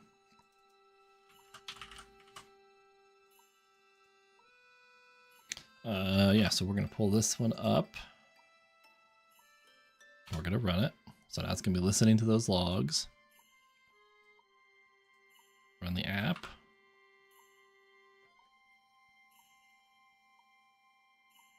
Nope, don't make it full screen. So nothing here should change. Oh, it did fail. Okay. What is...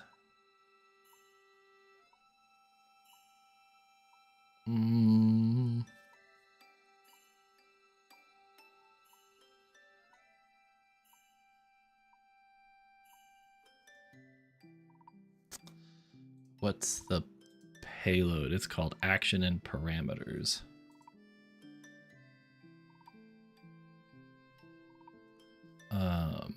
Now it's action, keyword, and parameters. Okay, I gotta change my Python script. So now it is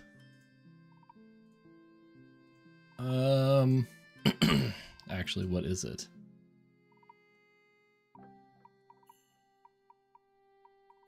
So the parameter, where's Visual Studio? Right here. It's now an automation action dot action in action keyword.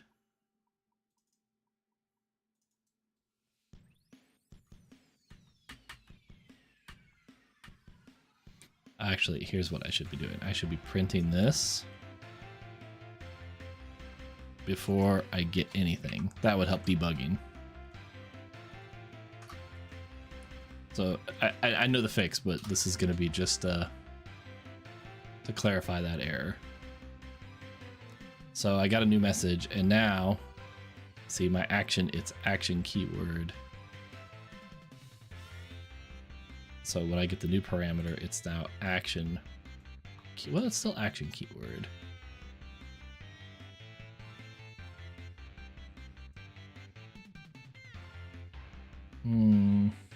So at line 50.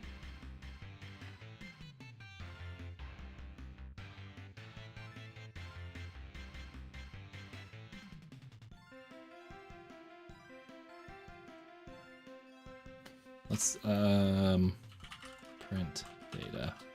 I think that'll do what I want it to.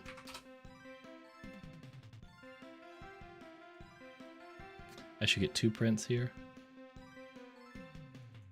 All right, so it is action keyword. Oh, because now it's not a nested object. That's all it is. Now it's just action keyword.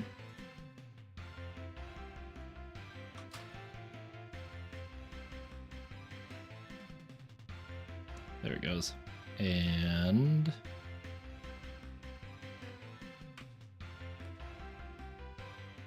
yep, Trello reset complete. There we go. We reset it. I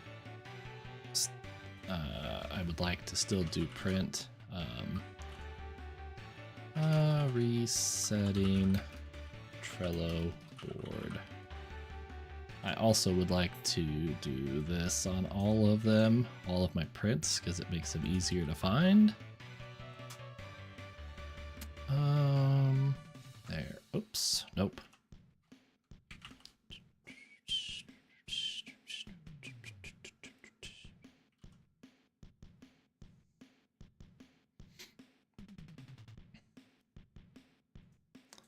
So now it's right. Let's cancel it.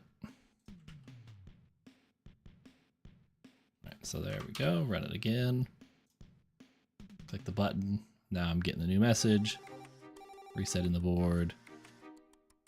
I should say reset board complete.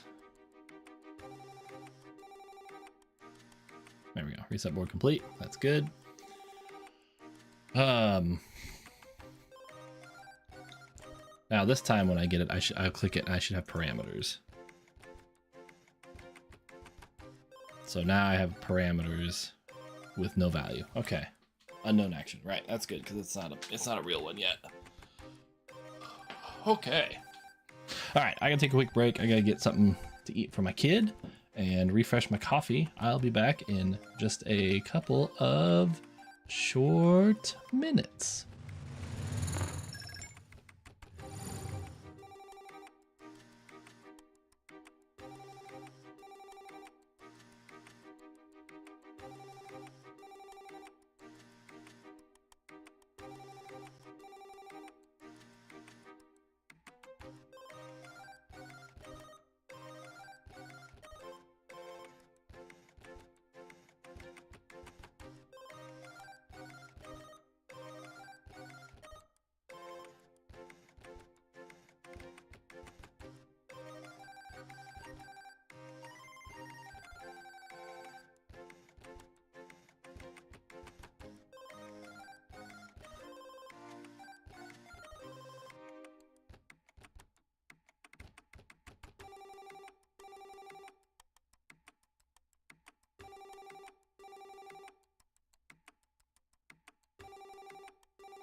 All right, break's over. Back to work. I don't think I got the break to go away, did I? Nope, didn't. Break's back. Nope, I hit the wrong button. There we go. I know things. All right. So let's see. I got actions being sent through my message queue to my Python script. Now I need to be able to do things with those parameters. I can't change them as it sits today. So let's look at iced coffee, freshly brewed. Actually, freshly brewed meaning I forgot to take the coffee out yesterday like I was supposed to, so it's a little on the strong side.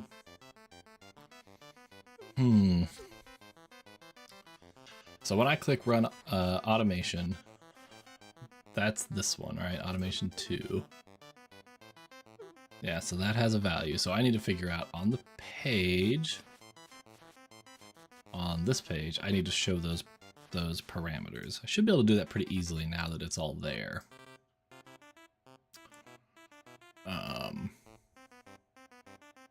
This all works as expected. That's good.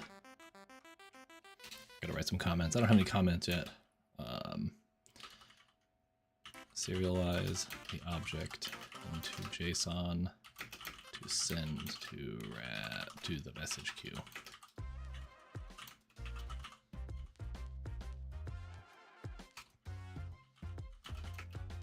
Don't have a comment. I'm not in a comment block.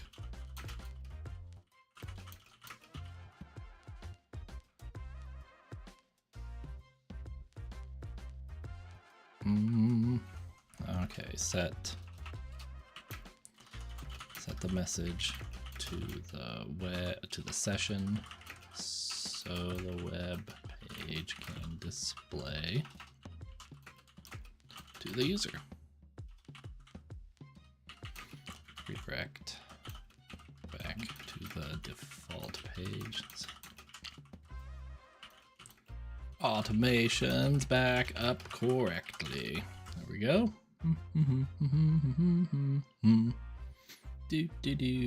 Do. Yeah. So index.chhtml.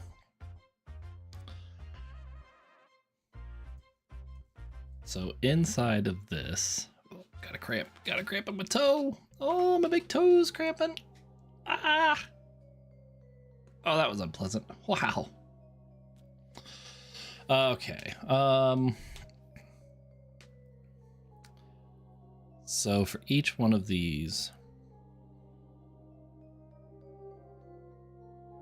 I'm gonna do another for each loop. A param in model dot param param active automations dot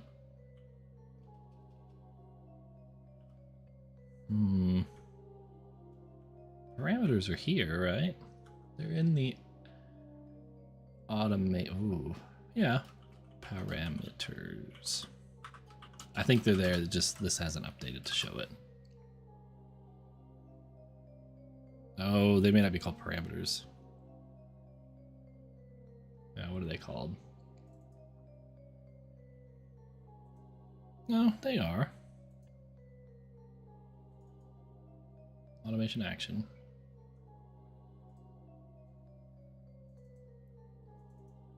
Automation action, active automations.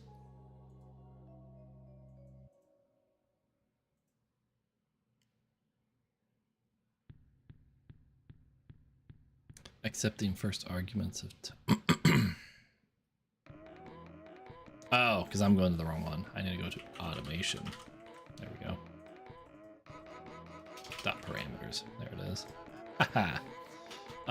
Input type is actually hang on, no, I don't want to do that. I want to do at html.display for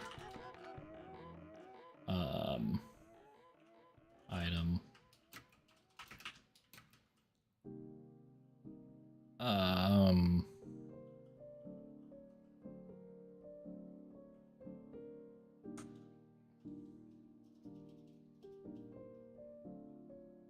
is it called? So display for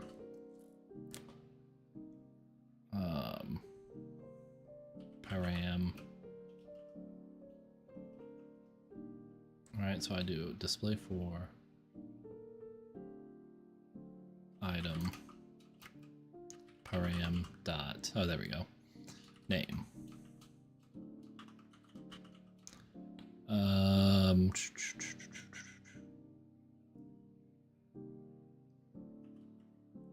No,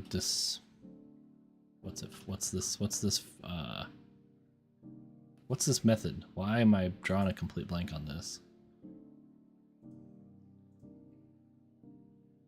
Oh, this uses a whole different methodology. It's input.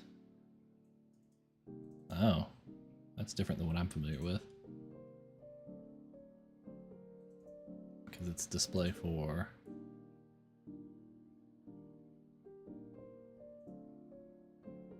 Yeah, okay. So we'll just we'll do this. Just put it to the right because this is not what I'm familiar with. I like this layout better, so label ASP4 odd action parameter.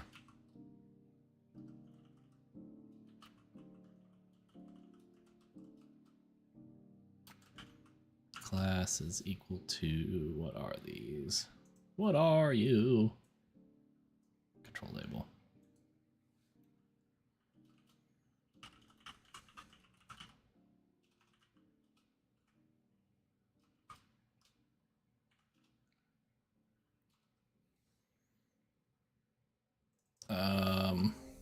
For that's the I think I named it wrong because I thought it's not generic.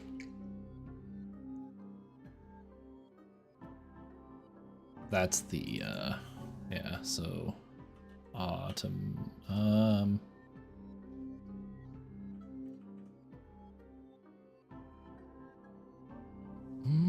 what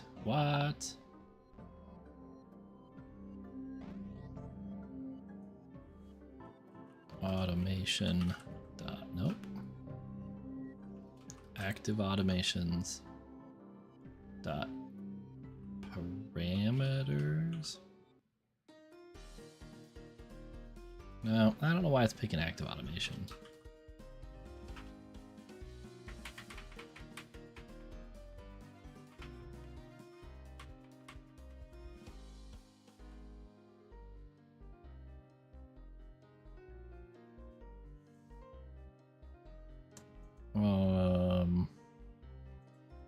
Because those are specific items. Oh, thank you for the follow, Marcus Hat 99. Thank you, appreciate that.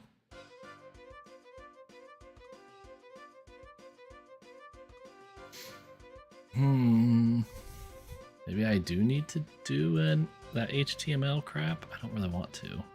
I don't know if that's running. That's delete param too.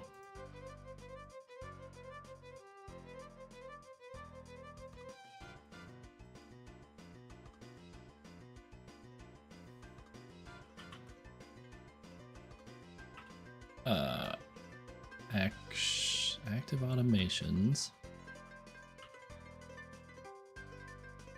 Yeah. Dot name. It's not working as I expected. I need to think about this. And I'm struggling. What on earth? ASP4 against the current model.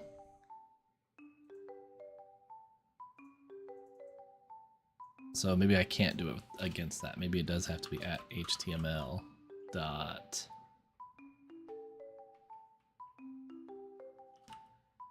and editor 4, because then that would put it in the realm of these things, right? Yeah. Or I'm gonna say item, and then it's gonna be param dot name. That's really all it is. Then I say at HTML dot display for item param dot name. Run it. It's gonna work. It's gonna look all right too. Gonna not look like total garbage.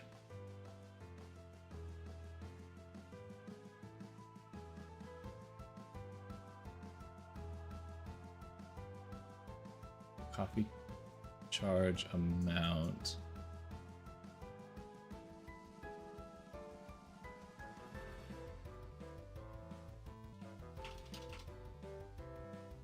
Okay.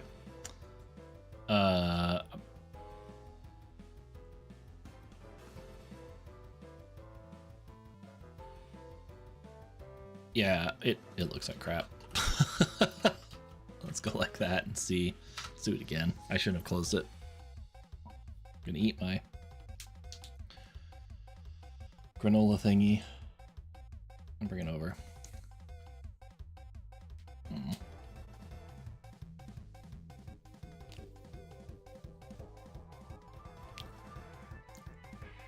I mean, it's there.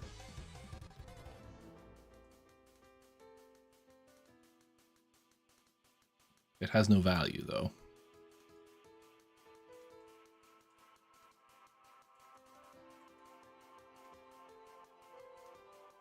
Oh, because it's got to be value.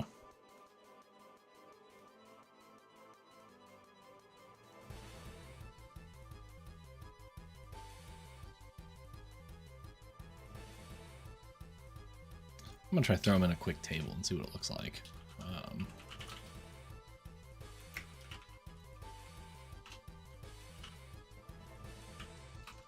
And then we'll say t head th.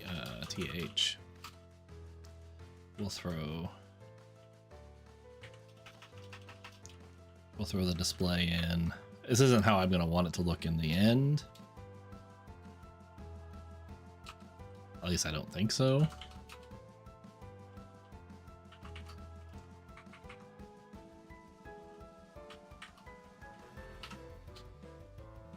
Just get some spacing in it. Some structure.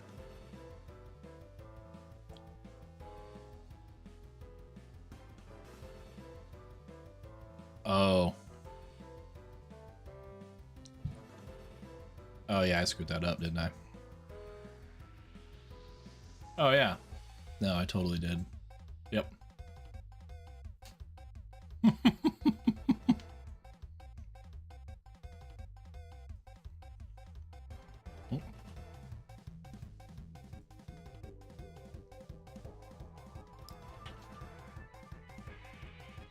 This is supposed to be here. So is this.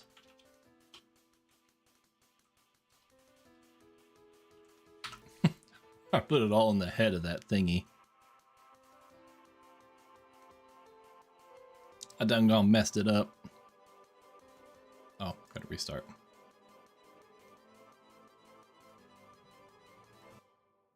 Alright. For real? It's gonna look good. Hey! Test. It's not gonna have anything. I know that.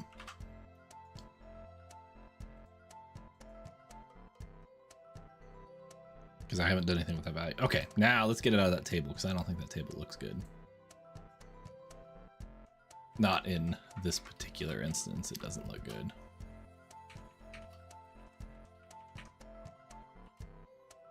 I mean, I know this isn't gonna look good either, but I definitely don't want it in a table. Yeah.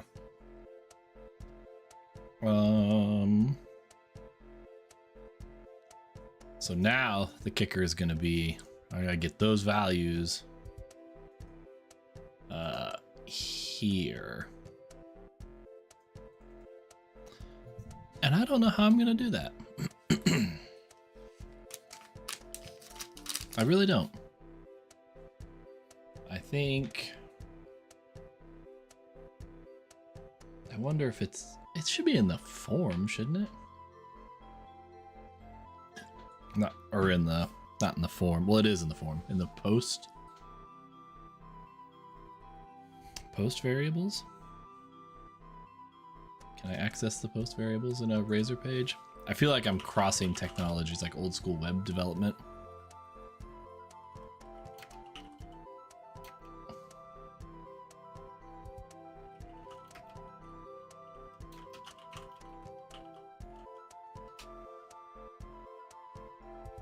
The request body, that's what I want.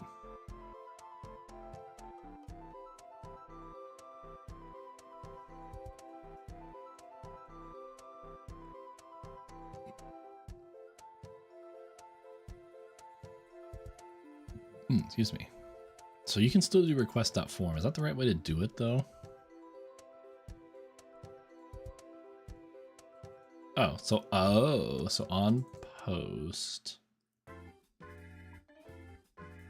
So maybe that's how I do it. I have to just name them properly. On this post, not necessarily this. Receiving known name values, the type argument, the type string always works. Other types like int and default.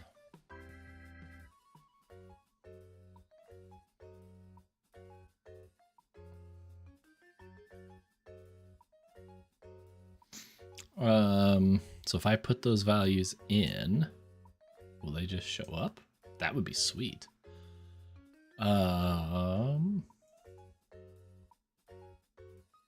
Okay, I still have it loaded, correct? I do. Let's pull up some dev tools. What's the name of that guy? It's param.value.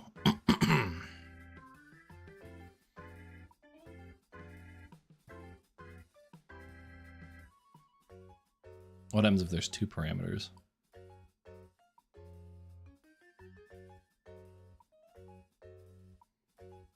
So let's check that. Let's create a new one for 2. We're gonna call it value 2. It might just be because it's, yeah, I don't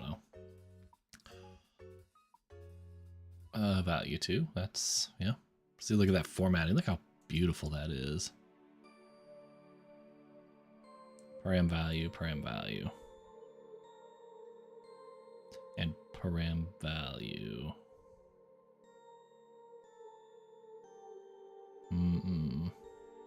Yeah, that's gonna be a weird.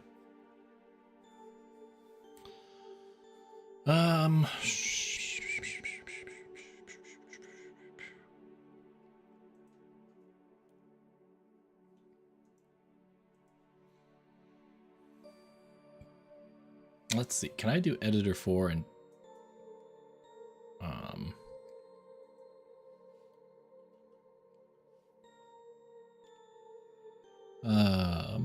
expression template. There we go. HTML field name. That's what I want. All right. How do I do that properly? Google's ASP.NET Razor editor for name HTML name example. Block. MVC3.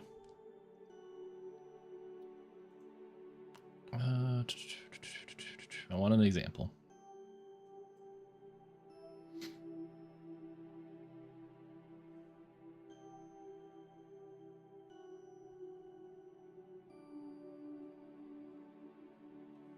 Change that up. Crap. Missed my back button.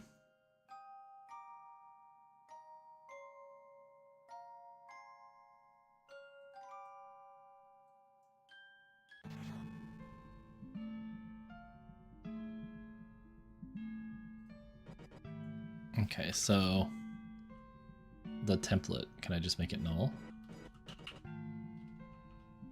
Or just go like that? And now I'm at a string used to disambiguate the name of HTML elements that are created. So now can I just say param.name? Can I just reload that and make it work?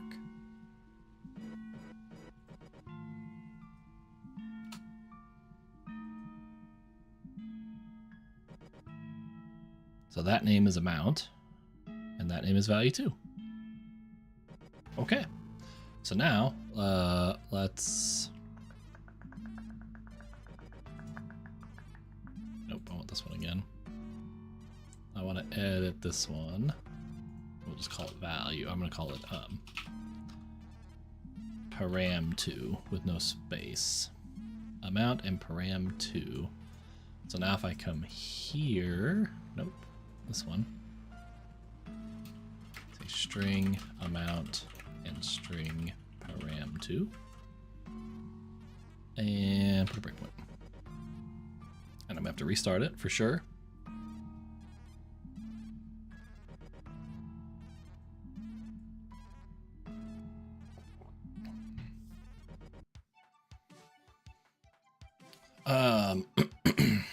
We're gonna say A and P. A and P. Oh yeah. Now the problem is I don't know how many of those are gonna be. So that works super slick. However, I have no idea how many are gonna be. I mean, there could be 10 depending on the automation.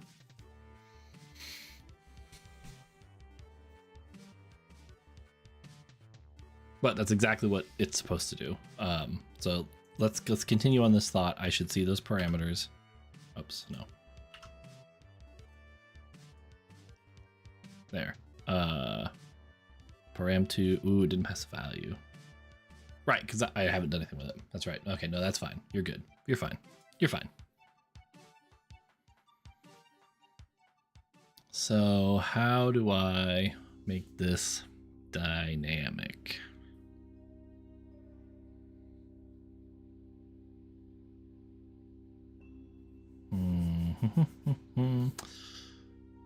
It's already a list, and it's already, but I have to have input fields because I have to be able to type into each one of them. All right, I gotta search. I think I know how to search this. ASP.NET Core Razor page. Convert list of inputs to input fields to list of string on post. From page to page model. Can I just get like a generic one? Because I still won't know the names. I need to have a solid list of all of them.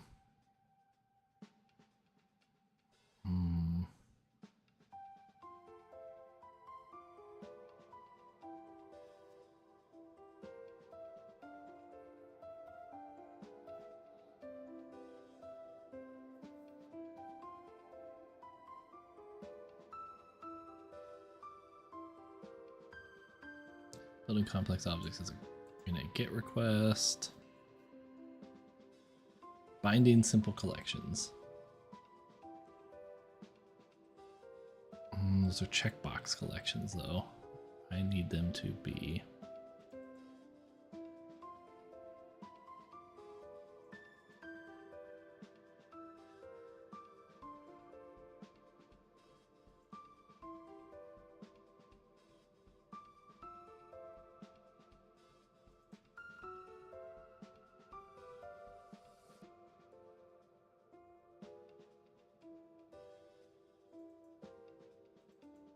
Oh, that might be it. On post. Or it can be a handler method parameter. So instead of passing this, can I just say a list of automation? No, not automation. Action parameter, params.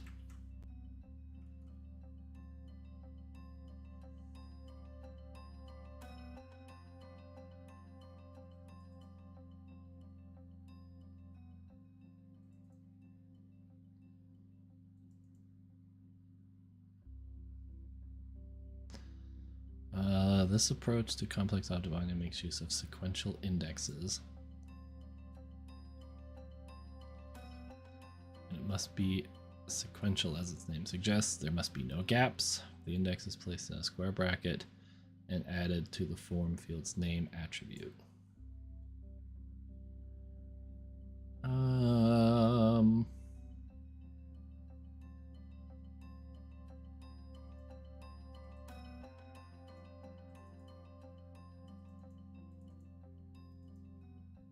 Okay. I think I can do this. So I'm doing a for each param in the parameters.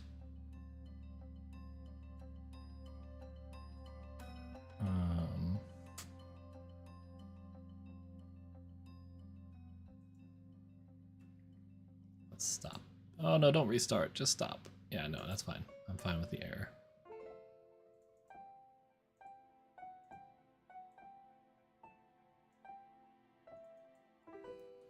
Parameters.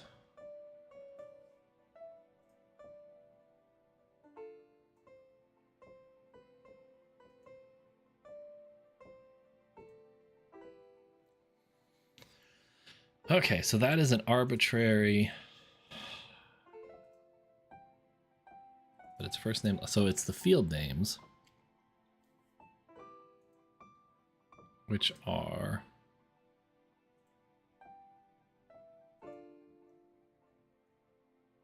name and a value.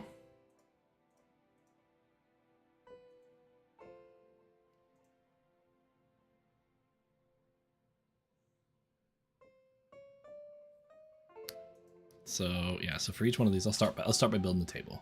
So we're gonna start by saying table class. Oh no, I don't want to do this in here. I need to do it here. So we'll say table class is equal to table table striped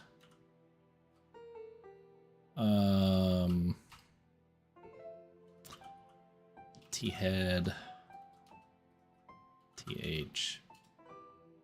This one, oops, I don't want to do that. I want to keep it here. I'm going to say parameter name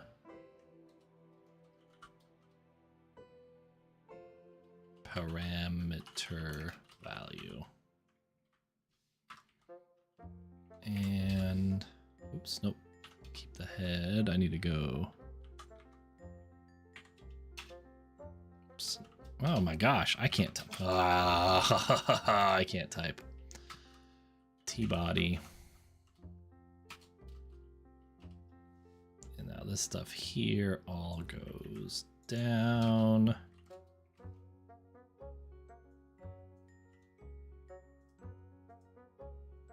And now for each one of these, I will start by saying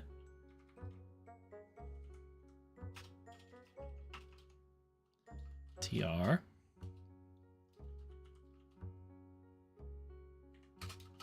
So 2 columns.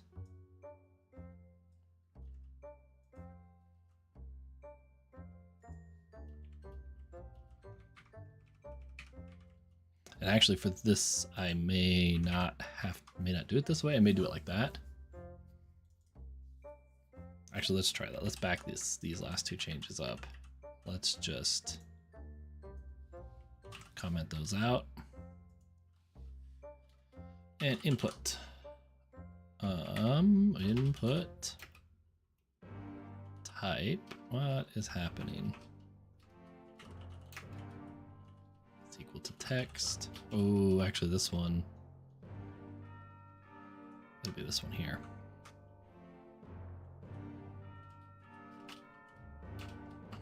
Input type is equal to text. Name, oh, comma it. Name So I'm gonna have this I that doesn't exist yet dot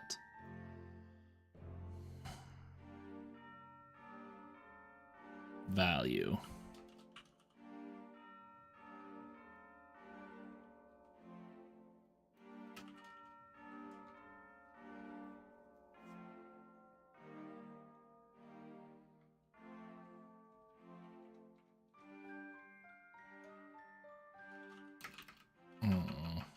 I int I equals 0.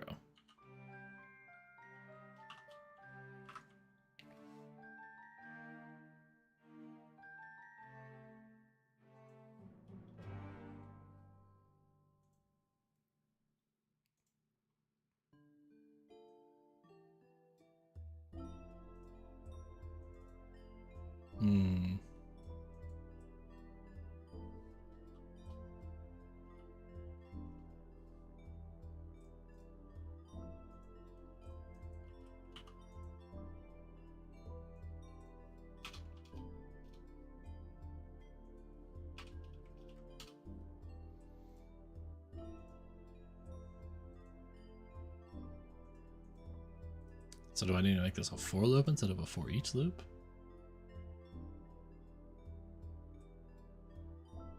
So say for bar I equals 0, I is less than automation dot param. What is it? It's parameters, right? Parameters dot count I plus plus.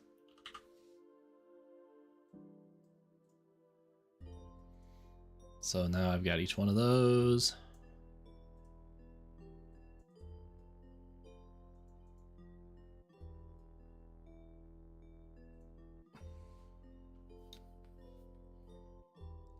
I need to have the key, but I'm not changing that.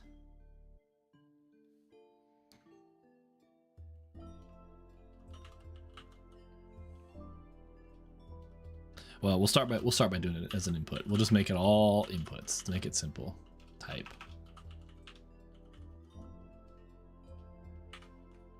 And then name is going to be equal to bracket at I bracket dot name.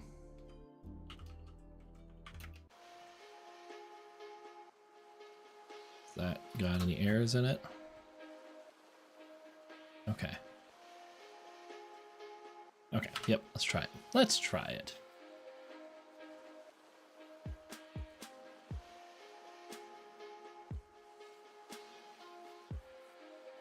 So I've got two parameters. I want to actually put, I want to change this to say,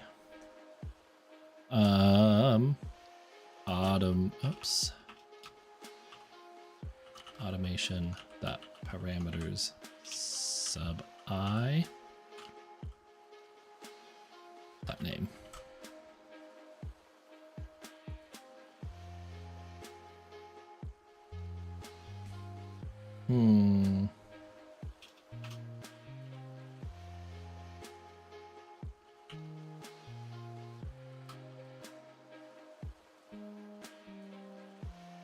There we go.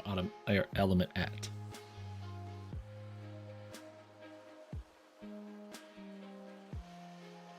What? Why on earth? Oh, yeah, I'm dumb. That's all. Just a little dumb. Value is equal to this. Can I do a refresh on that? Is it gonna work? Yeah. A and P. Run that automation. Well, I'll be damned, it works. That's awesome. It worked as expected. So now, let's continue that. Let's go back here.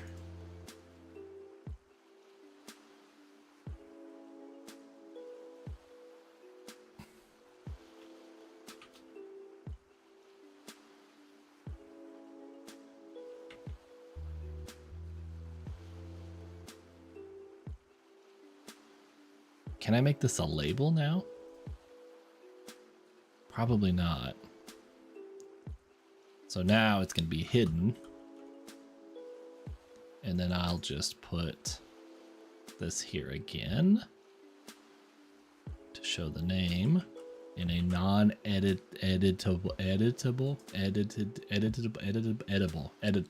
editable. I can't say that. There we go. Now amount and param.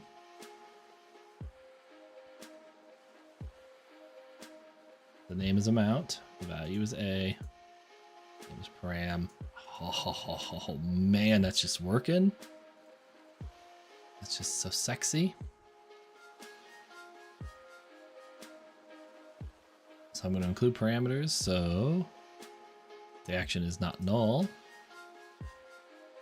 Now I need to add the values to the parameters before we send it to the message queue.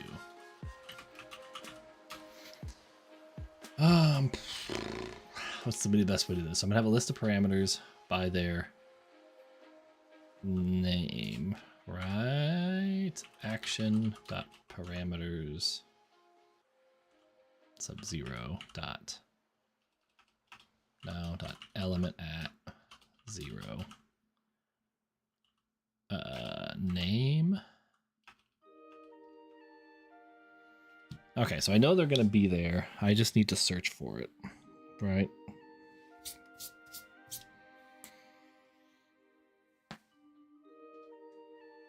Oh, stretch, big stretch. Oh. Yeah, so so I'm going to action dot parameters dot where p dot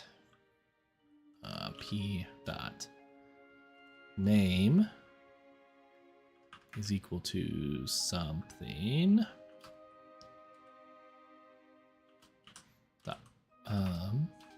dot first dot value is equal to that. Okay, that's gonna work. That's how it's gonna work. So I'm gonna say for each bar item in parameters. Then I'll say action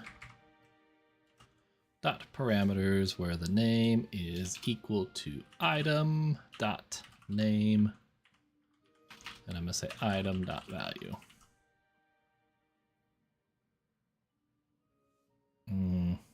I'm gonna need to have more than that though, aren't I? So I'm gonna come here, I'm gonna say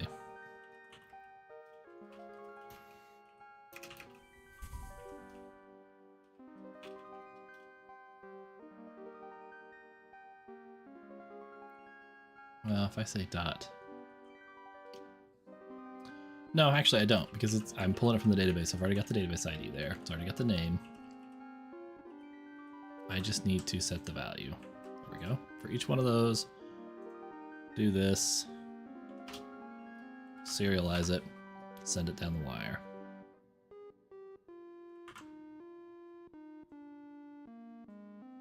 So we're gonna send amount value and param value.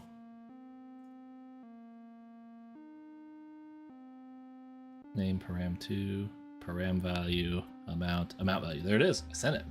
Bam. Got it. Yes. Haha, nice. Okay. And then it resets like it's supposed to. Hell yeah. So the web page is working correctly. It's a little simplistic still, but it works.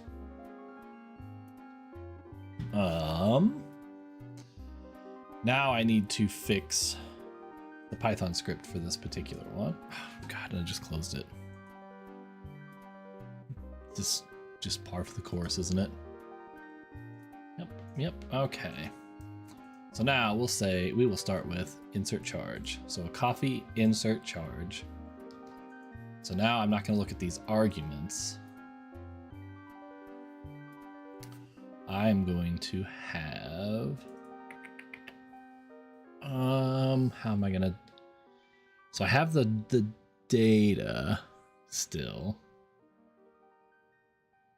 I still want to make it so I can run the script manually. So I need to think this through. So I still need to do the arguments.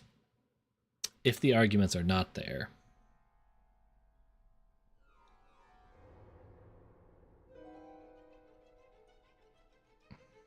right, okay, yeah. So, if the length of arguments is greater than 3, then it's this. Else, amount is equal to data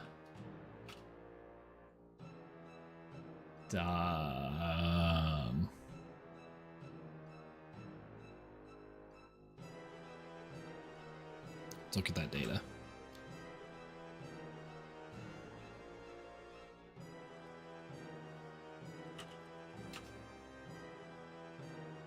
So here's what the data looks like. Oh, whoa, that's trippy. It changes the size on all of my notepads. I don't know if I like that. So let's clean this up just a hair.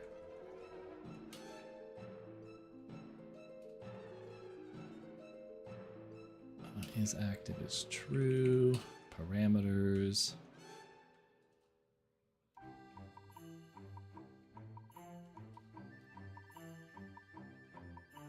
Actually, can I do this with a tab to simplify my life? Yeah, good enough.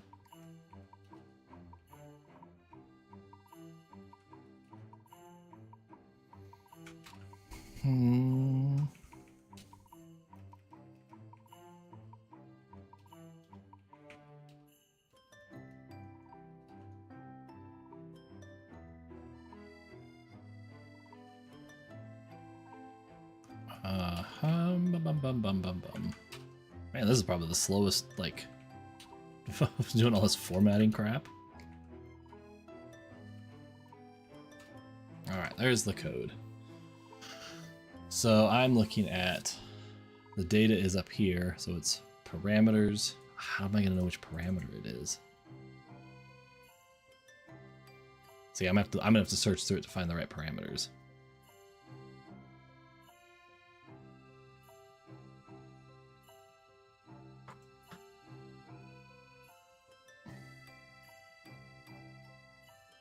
Oh, I can get rid of that because I'm not gonna do that anymore. So in this case, when it's the arguments, I know that they're going to be in a specific order because I've kind of determined that ahead of time, I guess. But I don't know that all the time, you know, especially when it's coming across as JSON. Those things could get, I got coffee in my face. They could get rearranged. So I'll have to do some looping through it. So I will need, so when it's, so I'm going to be looking at data, parameter. I'm going to say, here's what we're going to do. I got to do it this way. I got to say, action params is equal to data dot parameters. I need to say get the list of parameters from the data and loop through it to find the right one. So now I'm going to loop through it. I know what it's called, correct? It's amount. Because when I insert a coffee charge, I say amount. So I'm looking for, in this case, we need one called amount. Gosh, dang it. Fingers are not responding to me today. So I know that's on a list, right? So if it's always a list, I can just do a for each on it, right? My brain starting to hit that like grinding point for each Python.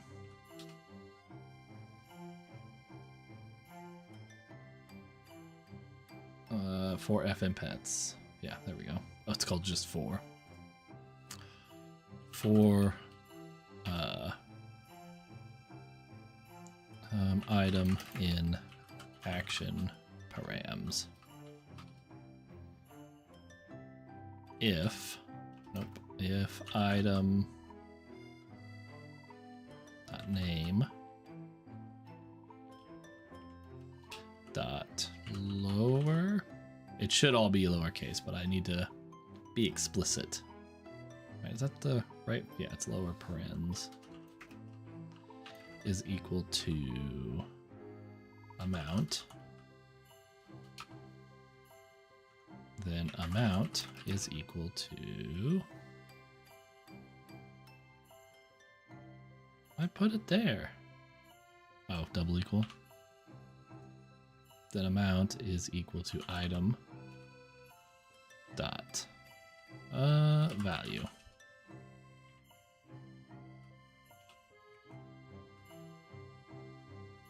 Now I could break out of the loop. I don't know if I need to do that. Yeah, I should. How do you break out of a loop in Python?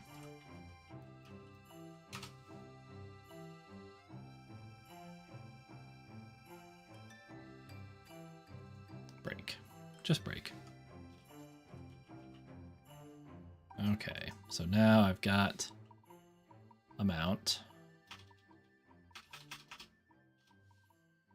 And now all of this stuff here comes out one level because I set them out there or I set them out here and then I break out. And then we do it. Okay, simple-ish.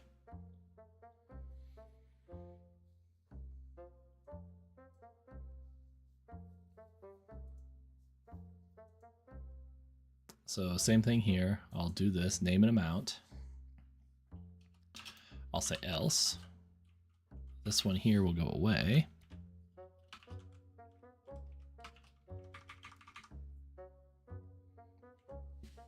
And really it's the same code. Well, sort of, except, well, I'll put it in. It'll be pretty close.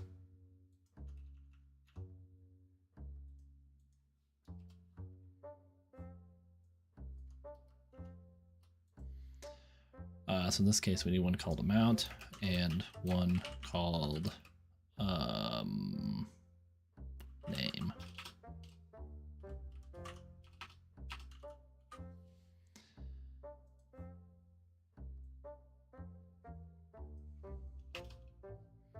So if it's item amount, then amount's equal to that. And then I'll say else if, oh wait, no, item dot name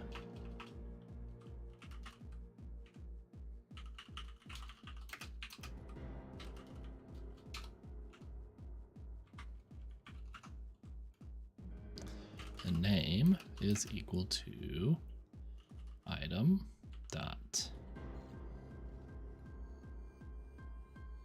value.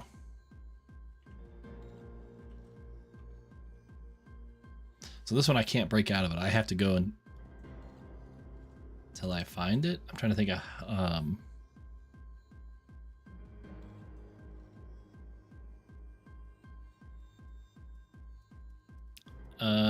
yeah, so Python check to see if variable exists.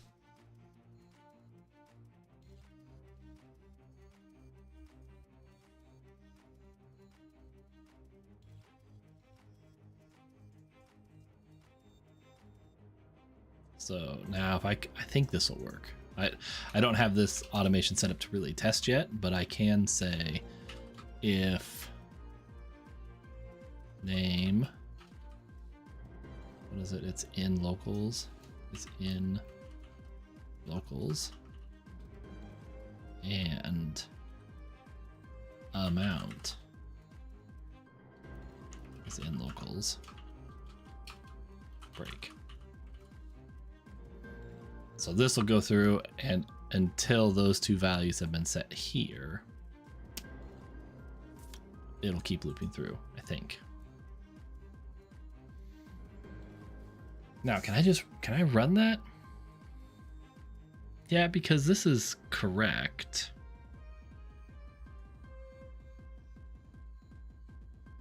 All right, I think that's my test spreadsheet ID.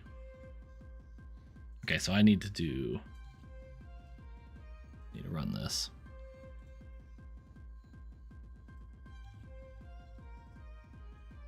Bring this over here. Okay, let's change coffee charge. Let's change this one to coffee insert charge. So parameter number 2, we'll delete one. And insert charge is looking for one called amount, which that might be what it already was. We'll say 444.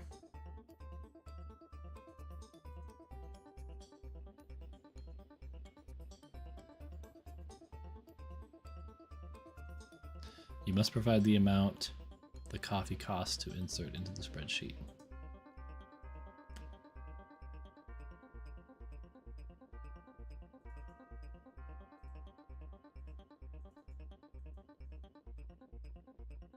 That must be inside there.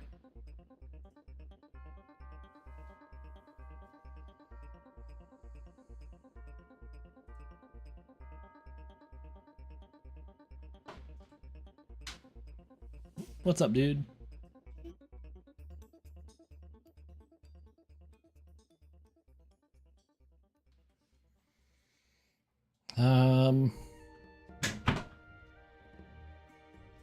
Well, let's go look at the Google Sheets. Let's just go pull up my sheets. Make sure that it actually didn't do it.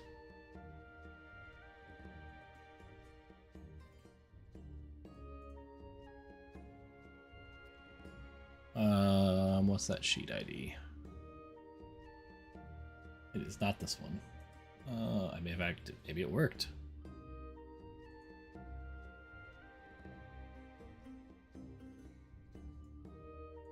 No, it did not.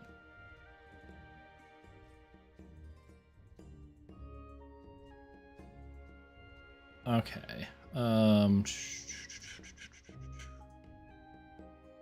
So I got a message here that says you must provide the amount the coffee costs to insert into the spreadsheet. So if I come down here to coffee insert charge, I never got, well, I guess I don't know if I got here.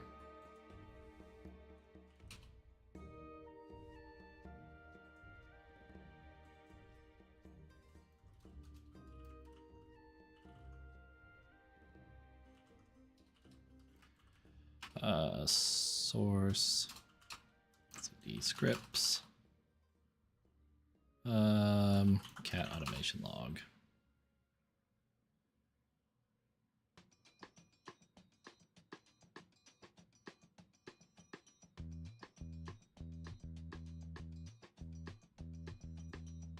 Okay, so I never got that far.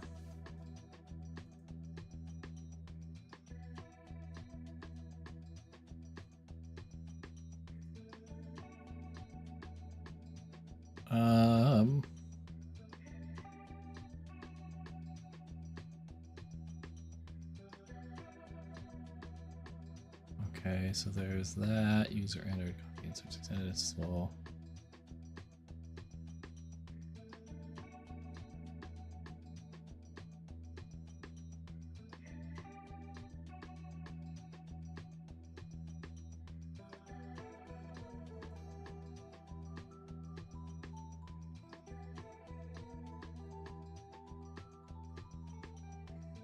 Well, somewhere I have that specific message and I can't find it.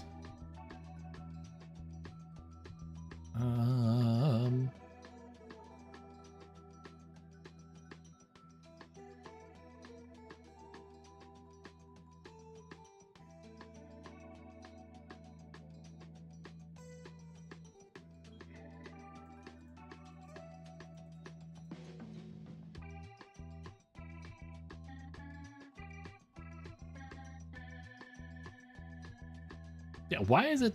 Oh, I know. I've been editing this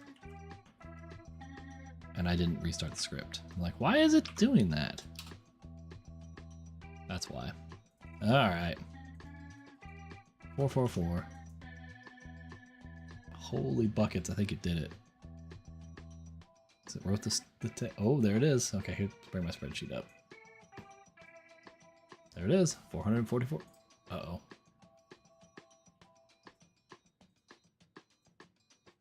There it is, 444. So that one works beautifully. All right, let's delete that one. Okay, my payments are empty as well. So now I've got to create one for payments. So we'll create a new automation action. This one is going to be coffee person payment. The action keyword for this one is COFFEE person payment. We'll make that one active. Database ID of 3. So we'll say action ID 3. And this one here, I am looking for amount. We'll start with name. And for 3, we'll say amount. Okay. So now we'll say me and 333. What's up, dude? I'm almost done. I am almost done. Hey, look, there it is.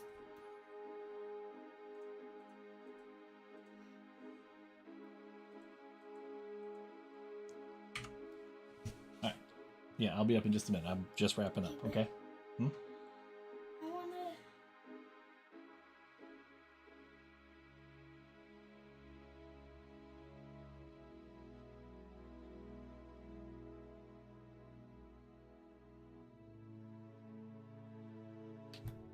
Nope. Now my kid's hungry again for real. He thought he was hungry before, but he wasn't. All right, so that is 3 automations that just work. That's fantastic. I'm really digging that a lot. Like, really digging it. But I am pretty much at that time. I got a kid that's hungry, and I've got some lawn mowing that needs to happen, unfortunately.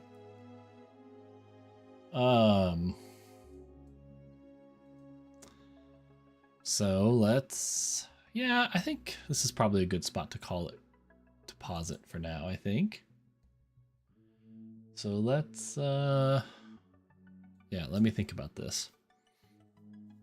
I've got, yeah, okay, yeah, we're good. So let's close this and quit this, and we'll save all of this. I was gonna do some documentation today and I never did it. I just kind of kept rolling.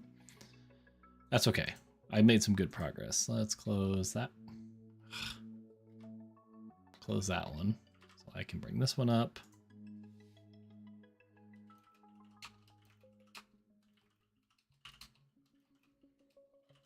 Status git add all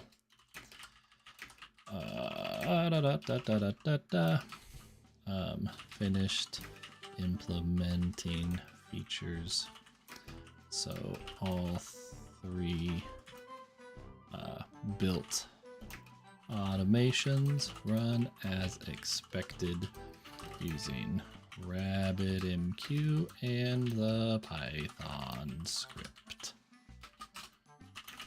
Push.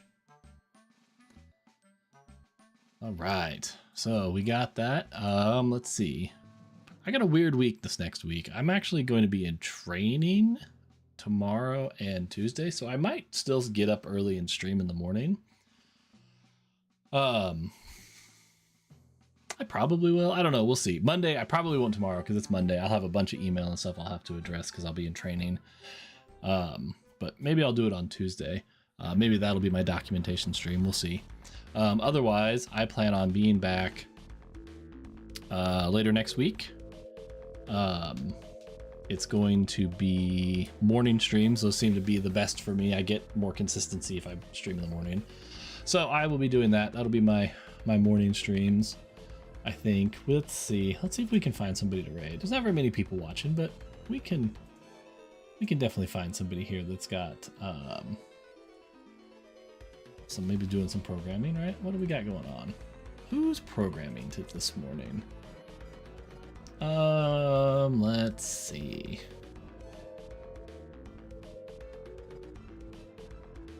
Someone's doing some web development. That's what I was doing. That might be the one to go to. Yeah, let's pick that one. Can we do this one? Yeah, here we go. There's one person watching. We'll raid this one. Let's start that raid. Let's get over there and raid Polymath Hero. And we will, yeah, they've been streaming for a couple hours. Hopefully they're still there for a little bit. We'll go watch them, and then I will see you guys next week sometime. Take it easy, everybody.